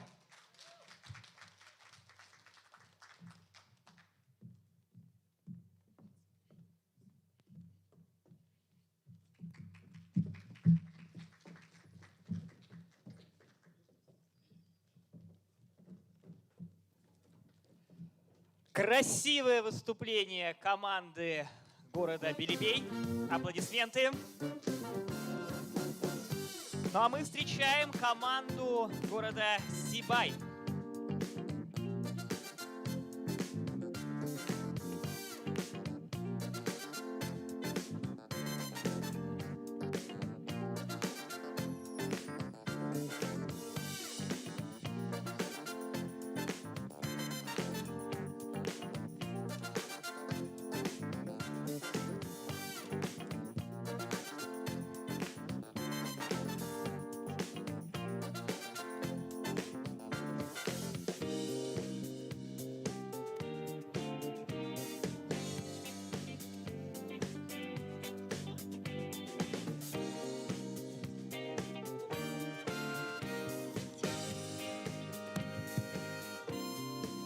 Добрый день. Основываясь на системно-деятельный подход, сегодняшнюю тему раскрывать начнем с постановки проблемного вопроса. Представьте, у вас карандаш и белый лист. Что можно сделать одним лишь движением? Поставить точку. Совершенно верно. Посмотрите на экран, сколько точек вы здесь видите. Правильно, одну точку. Сейчас, конечно, условно, если мы возьмем мел и поставим рядом еще одну точку, увидим ли мы эту точку? Почему? Правильно, на белом фоне белой точки не будет видно. Вспоминается известная притча. Вопросом, что вы видите, мудрец определял, как воспринимают мир его ученики. Его мудрость используется и поныне, как тест. Безусловно, некоторые видят только точку, другие – белый лист. И мало кто задумывается, что точек может быть огромное количество. Посмотрите на экран. Что объединяют эти слова? Правильно, эти слова – обозначение одного понятия только на разных языках. А сейчас подумаем, что случится, если мы постепенно отдалим эти слова от нас? Во что они превратятся? Правильно, в точки. А если мы их обратно приблизим, во что превратятся точки?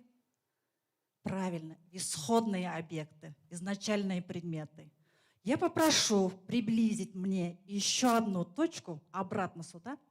Ой, это моя коллега Олеся Сергеевна Лазарева. Значит, нужно пригласить ее.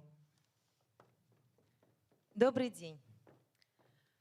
В своей работе я применяю квест-технологии как на уроках, так и во внеурочной деятельности. И вот сегодня для вас я приготовила квест-опрос. Посмотрите, пожалуйста, на экран и скажите, сколько здесь предложений?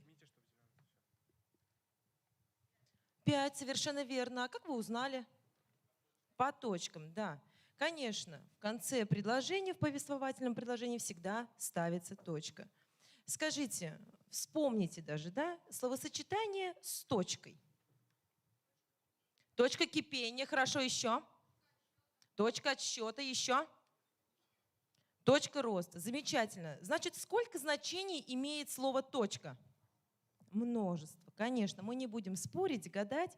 Давайте мы просто обратимся в Википедию и посмотрим, что же нам предлагается. Точка, знак препинания, применяется в письменности, да, во многих языках мира. Также точка с точки зрения геометрии, в частности, значит, у нее нет длины, площади, объема и так далее. Ну а все, что уж касается длины, площади, объема, это к моему коллеге Алексею Александровичу. Добрый день, коллеги. Сегодня мы с вами применим метод изучения элементов наглядной геометрии. Друзья, назовите, пожалуйста, самую маленькую геометрическую фигуру. Замечательно, это точка. Коллеги, а знаете, сколько прямых можно провести через 2 точки? Замечательно, 1. Давайте с вами поставим еще одну точку. Назовем ее точка О. А если вокруг этой точки поставим еще множество равноудаленных точек и соединим их, что у нас получится? Да, окружность. Окружность, круг – это плоская фигура. А если объемная, то это великолепно, шар. Спасибо, коллеги. Следующий вопрос. Что случится, если мы возьмем этот шар и поставим на точку опоры? Да, все верно. Шар начнет крутиться вокруг своей оси. Вам это ничего не напоминает? Глобус – это наша с вами Земля. Оп, так это география. Поэтому попрошу на сцену моего коллегу, учителя географии Эдуарда Наилевича. Добрый день, дорогие коллеги. Республика Башкортостан на карте мира тоже обозначается в виде точки. Но если мы увеличим ее, то из одной точки родятся множество новых. Города, села, реки, гидроэлектростанции. Это все точки на карте нашей республики. Давайте мы с вами, коллеги, создадим продукт, карту-схему финалистов первого педагогического марафона Brain Puzzle Соты. За основу мы с вами возьмем территориальную границу нашей республики. А сейчас мы с вами обозначим нас, финалистов. Но для этого вам нужно будет немного подумать. Итак, начнем. Через муниципальный район протекает река Уфа. Помашите ручками. Это кто? Правильно, это Караидель. Идем дальше. В топонимике одно из значений названия города трактуется как богатый медью. И это мы с вами Сибай. Этот муниципальный район располагается на Бугульминска, пропуск возвышенности, помашите ручками, это Белебей. Бугульминско-Белебеевская возвышенность, молодцы. Дальше самый северный город, это Нефтекамск, прекрасно, превосходно. И в этом городе на всю страну производится единственное предприятие по производству химического ракетного топлива. И это верно. Вот мы с вами, коллеги, и создали готовый продукт. Карту-схему финалистов первого республиканского педагогического марафона Brain Puzzle Соты. Совсем скоро это мероприятие канет в лету. О, как это мелодично звучит! А это уже моя коллега Милюша Ишбулдыевна. Нефтекамск, Караидель, Белебей, Салават, Сибай. Географические точки на карте Башкортостана. Учителя, как творческие натуры, всегда ищут смысл в знаках и символах. Что-то есть в этих точках. Они ведь неспроста так выстроились. Давайте попробуем провести линии через эти точки. Что получилось, уважаемые коллеги? Почти параллельные линии, совершенно верно. Оказывается, мы, финалисты, сами того не подозревая, создаем нечто правильное и даже, позволю себе сказать, совершенное. Может быть, это линии, показывающие развитие каждого города и района. Но будет ли развитие полноценным, если не будет точек соприкосновения? Пожалуй, нет. Нужно совместное творчество и обмен эффективными методиками. Ведь в каждой команде есть что показать. Нефтекамск – это точка идеи и творения. Караидель – это точка искусства и креатива. Белебей – это точка вдохновения и созидания. Наш Салават – точка действия и результата. Сибай – это точка творчества и наследия. Уфа – сердце нашей республики – это точка сбора всех финалистов. Соты – первый педагогический марафон, точка совместного творчества и эффективных методик. Коллеги, посмотрите, что получилось. Совершенно верно, получились ноты. Позвольте, я сыграю вам по этим нотам.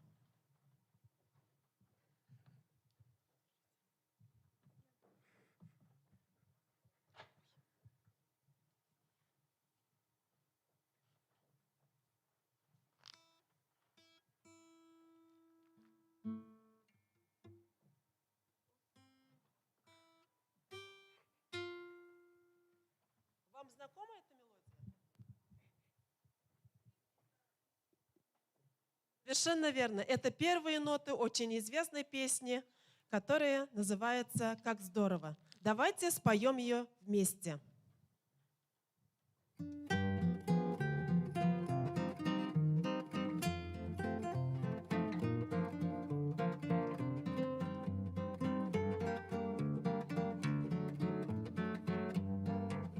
Изгиб гитары желтой ты обнимаешь нежно, струна осколком эха пронзит тугую высь, качнется купол неба, большой и звездно-снежной.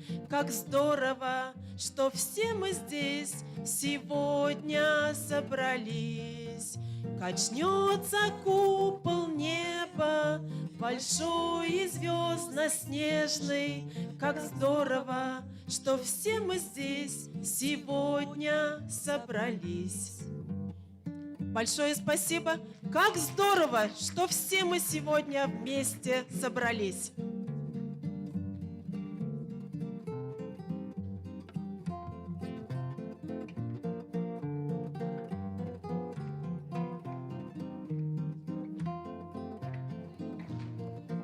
Вот такая теплая совершенно точка была поставлена командой из города Сибая. Аплодисменты. Ну а далее мы ставим многоточие и приглашаем команду из муниципального района Краедельский район. Встречаем.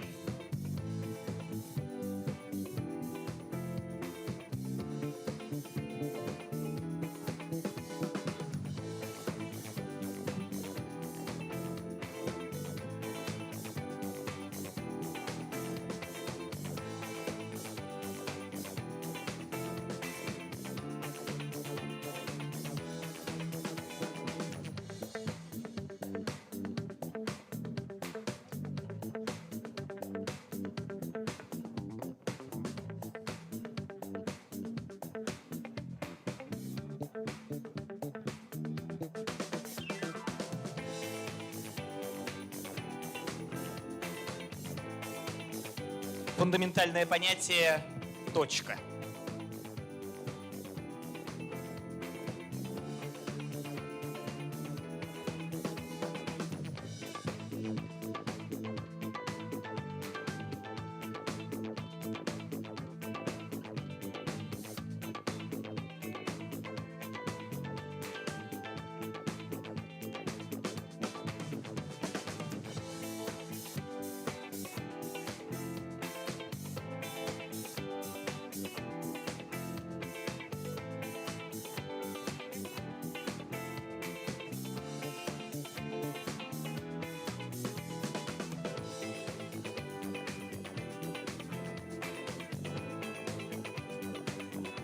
Уважаемые коллеги, обратите, пожалуйста, ваше внимание на экран. Что вы там видите? Точка. Совершенно верно. Такая маленькая и неприметная крапинка, и, казалось бы, ничего не значащая. Но так ли она проста? Планета Земля – это точка во Вселенной. Город Уфа – это точка на Земле. И сегодня это точка притяжения лучших педагогов нашей республики. Коллеги, мы попали в точку. У нас математиков точка – это основная геометрическая фигура, которая является основой всех прочих фигур в любом изображении. Ведь, как известно, все фигуры состоят из линий, а линии – из точек. На уроках геометрии с помощью точки мы изучаем одну из интереснейших и красивейших тем – симметрия. Быть симметричным удобно и красиво. В жизни мы чаще, на уроках с ребятами мы методом исследований и наблюдения замечаем, что больше из того, что нас окружает, является симметричным. Быть симметричным удобно и красиво. Посмотрите, как прекрасна симметрия в живой и неживой природе, в архитектуре. Вы спросите, а при чем здесь точка? Дело все в том, что при построении двух симметричных фигур мы каждой точке одной фигуры находим точку ей симметричную относительно данной прямой. Симметрия – это объективный признак красоты, и без точки тут не обойтись. И если в математике точка незрима и невесома, то в информатике она уже обретает размер, цвет и яркость. Совершенно с вами согласна, Ольга Николаевна. Мы видим, что любой цифровой рисунок или фотография состоят из маленьких квадратных точек пикселей, окрашенных в определенный цвет. Коллеги, посмотрите, пожалуйста, на экран. Скажите, чем отличаются эти изображения? Четкостью, качеством, я услышала. Верно, мы говорим, что первое изображение качественнее. Теперь другой вопрос. А от чего зависит качество изображения? От количества точек, от размера, так ведь? То есть в первом изображении у нас точек пикселей больше, соответственно, размер точки меньше. Совершенно верно. На уроках информатики, чтобы объяснить учащимся влияние количества точек на уровень точности, детальности изображения, мы с ними сравниваем фотографии разного качества. А с применением игровых технологий учащиеся легче усваивают такую тему, как растровая графика. Дети с удовольствием играют в компьютерные игры. Пиксельный художник, пиксель-арт, пиксельная графика. Это совершенно особый способ создания изображений точка за точкой. Дети создают яркие, красочные, сложные пиксельные изображения. Наверное, с точкой проще на уроках русского языка. Поставил ее в конце предложения, и все. О нет! Я, как учитель русского языка и литературы, позволю себе немного не согласиться с коллегой. Как раз-таки в русском языке значение точки очень велико. Столь непримечательное пятнышко имеет особенную родословную. Точка – один из любимейших знаков седой древности. Писцы разделяли им свои тексты. В составе почти всех знаков препинания русского языка есть точка. Когда мы изучаем материал о точке, знаках препинания, их значимости, я рассказываю историю о Викторе Гюго. Знаменитый французский писатель отправил самую короткую телеграмму издателю, желая узнать, имел ли успех его роман «Отверженные». Текст телеграммы содержал один единственный знак.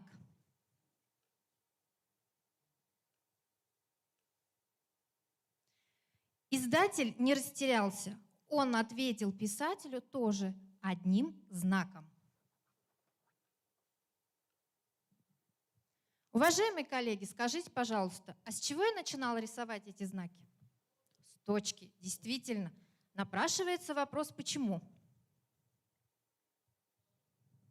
А все потому, что в русском языке с 16 и где-то до середины 19 века вопросительный знак назывался точкой вопросительной, восклицательный – точкой удивления, а в грамматических сочинениях 16 века учение о знаках препинания называлось учением о силе точек или о точечном разуме. Действительно, точечный разум удивителен. Взгляните на предложение. «Красная юбка моя любимая. Надеваю ее, выгляжу сногсшибательно».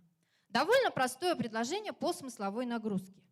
Но посмотрите, как оно изменится, если я с помощью точки разделю его на несколько крошечных предложений. Красная юбка моя любимая. Надеваю ее, выгляжу сногсшибательно. Согласитесь, смысловая нагрузка изменилась. Такой прием в русском языке, думаю, коллеги-языковеды мне помогут, называется парцеляция. Действительно. Сила точечного разума изумительна. Она дает предложению особое обаяние, обогащает нашу речь, помогая в общении. А общение важно в любой точке мира и на любом языке. Абсолютно согласна. В наше время можно оказаться в любой точке мира. И чтобы чувствовать себя уверенно и свободно общаться, коллеги, нам нужно, необходимо знание иностранных языков. Ведь так? У меня, как у учителя английского языка, первостепенная задача – это формирование иноязычной языковой компетенции. И, как мы понимаем, одних уроков совершенно недостаточно, чтобы достичь нужных результатов. Это и ребята понимают. И вот тут на помощь приходит интернет. Ведь интернет сегодня создает уникальные условия для социальной коммуникации. Коллеги, как вы используете интернет? Я думаю, просто невозможно жить сейчас без интернета. Используем, верно? В работе, ну и в конце концов для развлечения. Вообще сейчас без интернета жизни мы не представляем. Там это просто масса возможностей. Так вот, чтобы дети самостоятельно прокачали, так скажем, свой иностранный язык, очень хорошо помогают социальные сети, как русскоязычные, так и международные. Скажите, пожалуйста, какие социальные сети популярны среди ребят? Сами, да, совершенно верно, их множество.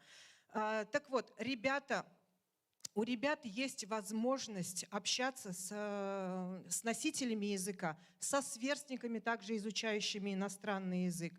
Ребята подписываются, отслеживают знаменитых личностей и не только, комментируют посты, участвуют в живых диалогах.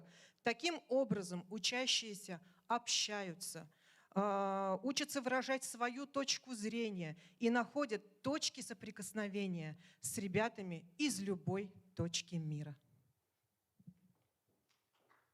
Да, коллеги, дети сегодня современные, серьезные вопросы на форумах обсуждают. Ну а нас, взрослых, сегодня беспокоит одна проблема. Цены-то растут. И некоторые ребята думают, что цены устанавливают какие-то большие министры, сидя у себя в кабинетах. Давайте посмотрим, как, решая проблемные ситуации, на уроках экономики мы с ребятами разбираем процесс ценообразования на рынке. Представьте такую ситуацию. Продавец выходит с новым товаром на рынок. И ему нужно установить цену на свой товар. Как вы думаете, он захочет продавать свой товар подешевле или подороже? Конечно, подороже. И захочет, конечно, он продавать его много. Но я думаю, что вы со мной согласитесь, что по дорогой цене желающих купить этот товар будет не так много, то есть величина спроса будет ниже. Возникает разница. Товара много, а его никто не берет. Кто-нибудь знает, как называется такая разница? Верно, избыток. А когда товар долго лежит на прилавках, и от него нужно избавиться, что вынуждены делать продавцы? Проводить различные акции, скидки и так далее, верно, то есть снижать цену. Теперь посмотрим ситуацию, когда продавец, который уже один раз обжегся, устанавливает цену ниже равновесной. И теперь мы видим, желающих купить товар по дешевой цене очень много. А вот свой товар продавать по дешевой цене невыгодно. И поэтому величина предложения будет низкой. Снова видим разница. Как называется такая разница? Верно, дефицит. А когда товар дефицитный, всем нужен, а его так мало на прилавках, хитрые продавцы что делают? Верно, они повышают цену. И мы видим, что цена так или иначе стремится в одну точку. Точку равновесия. Вот и мы с вами, коллеги, возвращаемся в исходную точку. Точка. Есть и символ, и знак, и геометрическая абстракция, и физическая реальность, и метафора, и многое другое. Точка. Всему начало и всему венец. С точки начинается запятая, и ею заканчивается любой капитальный труд. Из точки, и только из нее отправляются, и только в точку прибывают. Судьба человека соприкасается с необъятным роем точек. Точка – такая универсальная вещь, что может заменить собой все на свете. Вот и сейчас, пользуясь этим замечательным свойством, мы заканчиваем свое повествование точкой. Спасибо. Свою точку по испытании STEM поставили учителя из Караидельского района. Аплодисменты. Ну и посмотрите, действительно, одно и то же понятие, две команды, совершенно разный взгляд, совершенно различные методики преподнесения этого материала. Да? То есть от каждого учителя зависит то, насколько будет качественный урок. И мы здесь активно прокачиваемся для того, чтобы наши уроки были интересными, захватывающими, познавательными, ну и, конечно же, качественными. Ну, а я передаю слово команде города Салавата. Их STEM.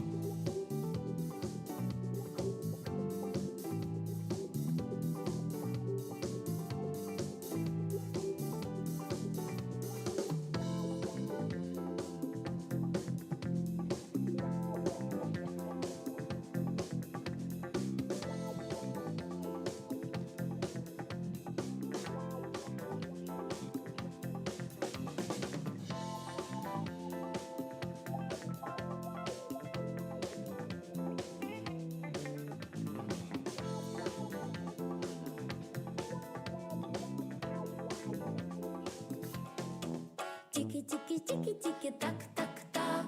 Тики-тики-тики-тики-так-так-так. Здравствуйте, аудитория. Начертим прямую, поставим точку. Мое выступление началось. Говорят, что оно проходит незаметно. Оно быстрее мысли. Оно даже лечит. Коллеги, что это? Молодцы. Друзья, не называя конкретного часа, произнесите мне части суток. Молодцы.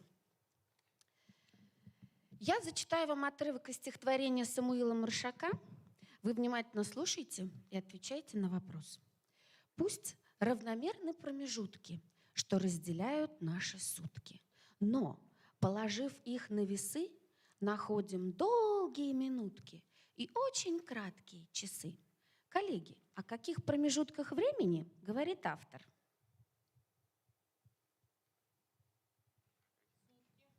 Минуты, часы, замечательно. А что проходит быстрее, минута или сутки? Минута. Молодцы. Что же такое время? Посмотрите на луч. Мы поставили точку. Это случилось минуту назад. Но время стоит на месте? Нет, оно бежит. Молодцы. Мы прослушали стихотворение. Сейчас мы уже в другой, в новой точке. Но время не началось с той первой точки. Что-то мы делали вчера, утром, час назад. Поставим точку, когда у нас был Новый год. Или когда будет следующий день рождения. Назовите главный признак прямой. Бесконечность. Замечательно. Также и время. Это бесконечно долгий путь. И его нельзя вернуть. И остановить, увы, нельзя. Время важно знать. Друзья, поддержите меня. Здесь невозможно не вспомнить строчки замечательной детской песенки. Медленно минуты уплывают вдаль, встречи с ними ты уже не жди. И хотя нам прошлого немного жаль, лучшее, конечно, впереди. Мы все понимаем, что то, что было вчера, это прошлое, история. Мое выступление – это настоящее. А кто будет выступать следующим, это будущее. Да, все мы учились в начальных классах, были детьми. Скажите, а как ощущалось течение времени в детстве? Как ощущалось? Очень медленно. Да, совершенно медленно. Верно, медленно, длинное лето казалось нам всем. Раньше лето было целая эпоха, а сейчас это 3 зарплаты. И хотя такие ответы соответствуют поколению, которое не выросло в эпоху тотального диджитала, то есть современное поколение, поколение Z, растет в мире молниеносного интернета, смартфонов, видео по запросу и игровых устройств. Так современные реалии накладывают отпечаток на все, что связано со временем. Например, чисто технически в минуте 60 секунд, в часе 60 минут. Но уже сейчас в эти промежутки времени умещается гораздо больше событий. Например, мы с Салавата доехали до Уфы за 3 часа. А как вы думаете, что бы мы успели за 3 часа лет эдак 150 назад? Что бы успели мы? Лошадь запрячь. Я вам подскажу, да, мы запрягли лошадь и только выдвинулись в путь. Раньше также часами называли, собственно, только часы. Стрелки, циферблат. Сейчас часы для нас уже это и секундомер, и шагомер, и пульсометр, и выражение «позвонить по часам» уже не кажется чем-то удивительным. Интересно, а как измерить историческое время? Действительно. А мы с ребятами на уроках истории сталкиваемся с одной из основных проблем, такой как изучение синхронности событий истории России и всеобщей истории. К примеру, что происходило в США в 1812 году, пока Россия сражалась с полчищами Наполеона. А в это время была англо-американская война, и англичанам, слово сказать, удалось захватить Вашингтон. А что было во Франции во время правления Ивана Грозного? А там бушевали религиозные войны, случилась страшная Варфоломеевская ночь. И для решения этой проблемы рассмотрим один из самых популярных приемов. Вот скажите, пожалуйста, а какой сегодня год у нас сейчас? 2022. А вот и нет. А в Пакистане 1443. Потому что в Пакистане используется исламский календарь для определения религиозных праздников и во многих других мусульманских странах. Хорошо, а теперь перенесемся в будущее. По китайскому календарю наступил 4718, и он используется и в Камбодже, и в Монголии, и в других азиатских странах. Самый молодой календарь в Японии наступил 34 год. И там он используется на уровне с официальным от начала правления каждого императора. А теперь обратно в прошлое. По календарю Индии наступил 1943. А что у нас произошло в 1943? Кто знает? Война Великой Отечественной. Да, Великая Отечественная война. И мы с ребятами отмечаем, что в частности и прорыв блокады Ленинграда произошел, и Сталинградская, и Курская битвы, и форсирование Днепра, столько решающих, переломных моментов в истории. И таким образом года у нас и сливаются в века. А что не век, то век железный, но дымится сад чудесный, блещет тучка, обниму. Век мой, рок мой, на прощание. Время – это испытание. Не завидуй никому. Время для писателя – это действительно испытание. Он творит этот образ, сочетая вымысел и реальность. Автор может заставить время протекать быстро или медленно, прерывисто или непрерывно. Время может находиться в тесной связи с историческим или быть в отрыве от него. В романе Михаила Афанасьевича Булгакова «Мастер и Маргарита» тесно переплетаются далекое прошлое и настоящее, вымысел и фантастика. Временной интервал почти в 2 тысячелетия разделяет действия романа об Иеше и романа о мастере. Для чего? Так автор утверждает, что проблемы добра и зла, свободы и несвободы актуальны в любую эпоху. Время дано. Это не подлежит обсуждению. Подлежишь обсуждению ты, разместившийся в нем. Нету легких времен, но в людскую врезается память только тот, кто пронес эту тяжесть на смертных плечах. Художественное время – это яркое средство выразительности, очень действенный литературный прием. Как помочь ребятам понять это? Только через работу с текстом. Надо учить ребят видеть, слышать, чувствовать текст. Давайте обратимся к строфам стихотворения Арсения Тарковского «Вещи». Все меньше тех вещей, среди которых я в детстве жил, на свете остается. Где лампы молнии? Где черный порох? Где черная вода с дна колодца? Вы посмотрите, как много слов, которые обозначают, создают образ начала XX века. И суть авторского замысла вполне ясна. Увековечить прошлое, изображая те вещи, которые так ценны были для поэта. И еще, обратите внимание, в этих строках нет ни одного сказуемого. Все просто. Произведение словесности, проблема времени не является проблемой грамматики. Глаголы могут употребляться в форме прошедшего или будущего времени, а речь идти о настоящем, или вовсе не употребляться, как в стихотворении Арсения Тарковского. Говоря о грамматике английского языка, принято считать, что времен 12. Но давайте разбираться. Время simple. И здесь нас не волнует ни длительность, ни результат. Нас волнует, что было в прошлом, или это повторяется каждый день, или так регулярно, что мы к этому привыкли. Continuous. И здесь нельзя не вспомнить строчки знаменитой песни «Есть столько миг между прошлым и будущим». Именно он называется present continuous. Действительно. Нас очень волнует длительность происходящего. Время. А кстати, глаголы эмоционального состояния не употребляются в continuous. Как думаете, почему? Потому что невозможно сказать: «О, посмотри, он прямо сейчас тебя любит». Или «завтра в 2 он тебя обязательно поймет». Время perfect. И здесь как раз-таки нас очень интересует результат. Группа Future, будущее время, отказалась от perfect. Почему? Почему будущее время отказалось от совершенного вида? Потому что мы не можем сказать, что совершится в будущем точно. И все равно это будет наше предположение. И perfect continuous. Здесь нас волнует ответ на вопрос: как долго? Как долго мы знакомы? Как долго вы работаете учителем? Итак, вернемся к началу. Все, что сейчас здесь происходит, это continuous. То, что произошло минуту назад, это past simple. А все результат происходящего — это perfect. И обратите внимание, что изучая все глаголы английского языка, мы забываем важную цель изучения английского языка. Это уметь говорить на нем. Мы не должны попасть в такую ситуацию, точнее наши учащиеся, когда их спрашивают: не подскажете, сколько времени? А они вот выучили только past simple и расскажут, что было прошлым летом, а сколько времени не подскажут. Поэтому, изучая все глаголы, очень важно помнить главную цель — уметь употреблять глаголы. И, соответственно, изучать их нужно в комплексе, а не раздельно, как это происходит, к сожалению, сейчас. Давайте вернемся к началу. Да? То, что произошло, это perfect. А что же тогда для учителя время? Для меня время — это достижение поставленных целей. Для меня время – это возможность роста моего и моих учеников. А я солидарен со словами Льва Николаевича Толстого, который говорил, что время проходит, а сказанное слово остается. Для меня это время общения с детьми.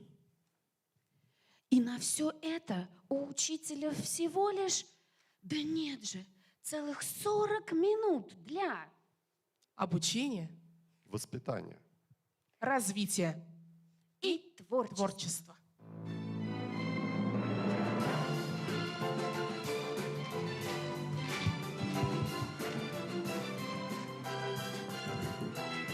Команда учителей города Салават. Аплодисменты. Ну а я напоминаю нашим зрителям, что они смотрят прямой эфир финала конкурса первого республиканского педагогического марафона Brain Puzzle Соты. Мы завершили второе испытание. Время неутомимо бежит вперед, и мы вновь обращаемся за помощь к вам, дорогие зрители, для определения победителя зрительского голосования. Сейчас на ваших экранах появится QR-код для голосования. Прошу вас перейти по нему, ну и выбрать наиболее понравившуюся команду, представившую STEM. Ну а мы благодарим, конечно же, гимназию, республиканскую гимназию-интернат имени Газиза Аль-Мухаметова за представленные сегодня концертные номера. Встречаем воспитанницу интерната Магафурову Нилюфар с песней «Эти летние дожди».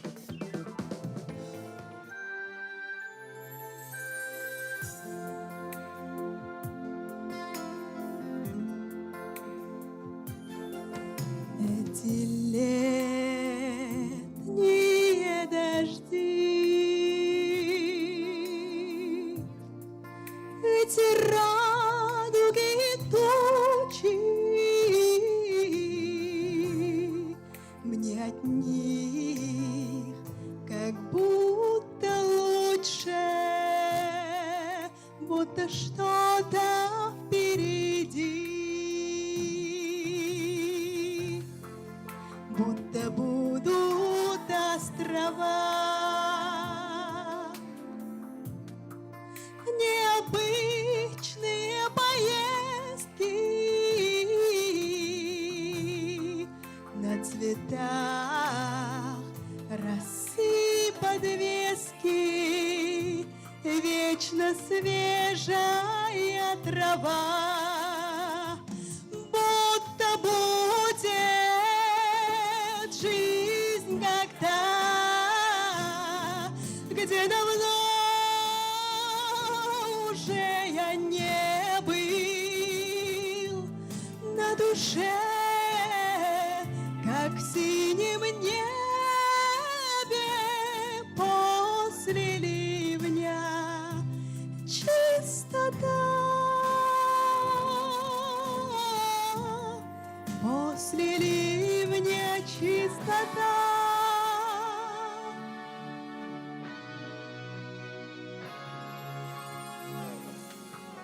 Эти летние дожди,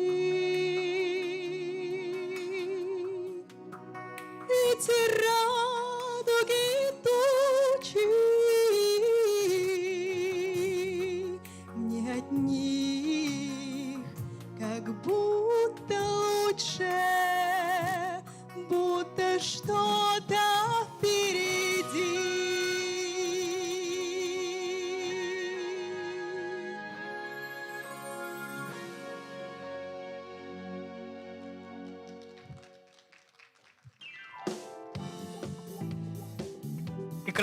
Прекрасное выступление, очень душевное, как раз-таки для того, чтобы завершить линию голосования, закрыть. Итак, мы сейчас все вместе здесь с вами закроем линию голосования, а затем перейдем к к результатам. Итак, традиционный отсчет. 5. Линии закрыты. Итак, мы просим вывести результаты голосования.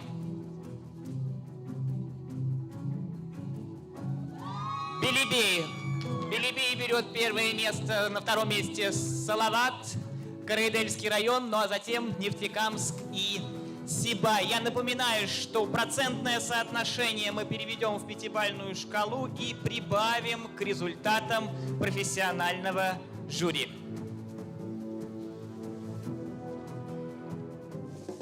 Ну что ж, объявление абсолютного победителя финала конкурсной программы первого республиканского педагогического марафона Brain Puzzle Соты. Территория сотрудничества, сотворчества, соавторства состоится 22 марта в Конгресс-холле Таратау. Я считаю, что сегодня наш пазл марафона приобрел практически завершенный вид. Он обрел еще одну 6-ю соту.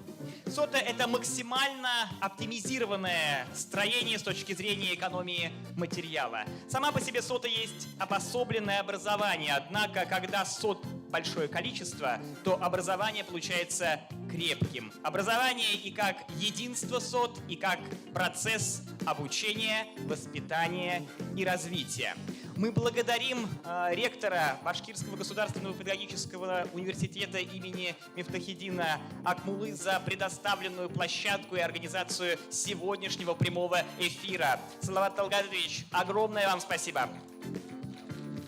Но я предоставляю слово начальнику отдела государственной политики в сфере общего образования Министерства образования и науки Республики Башкортостан Миникеевой Жанне Вильевне.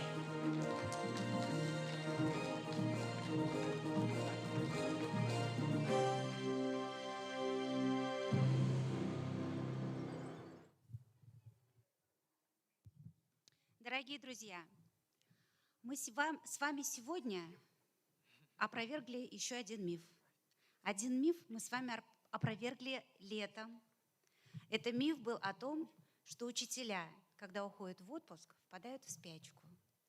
Мы в самый разгар учительских отпусков затеяли и успешно провели первый педагогический марафон, посмотрев абсолютно от каждого муниципалитета работу команды педагогов. Сегодня мы опровергли миф, что понедельник – это тяжелый день. Поздравляю вас. Понедельник день получился насыщенный, позитивный, что очень важно в наше сегодняшнее нелегкое время. Все команды выступили исключительно. Красиво, профессионально, компетентно. Каждая команда заряжала особенным духом. В каждой команде прослеживался свой стиль. Но самое главное и ценное, что каждая команда пронесла идею того, что учитель – это инженер человеческих душ. И сегодня, в свете того, что происходит во всем мире, учитель остается опорой для маленького человечка, для взрослого человека и для всех нас. Это очень важно.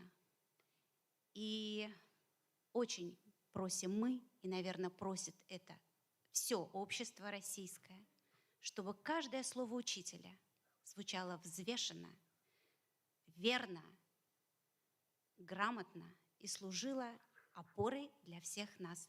Я вас всех поздравляю с победой и с первым завершившимся финалом первого педагогического марафона Соты. Спасибо вам. Дорогие друзья, мы еще раз благодарим всех, кто разделил с нами радость сегодняшнего дня. До новых встреч на площадках марафона Республиканского педагогического марафона Brain Puzzle Соты. Территория сотрудничества, соавторства, сотворчества. До свидания!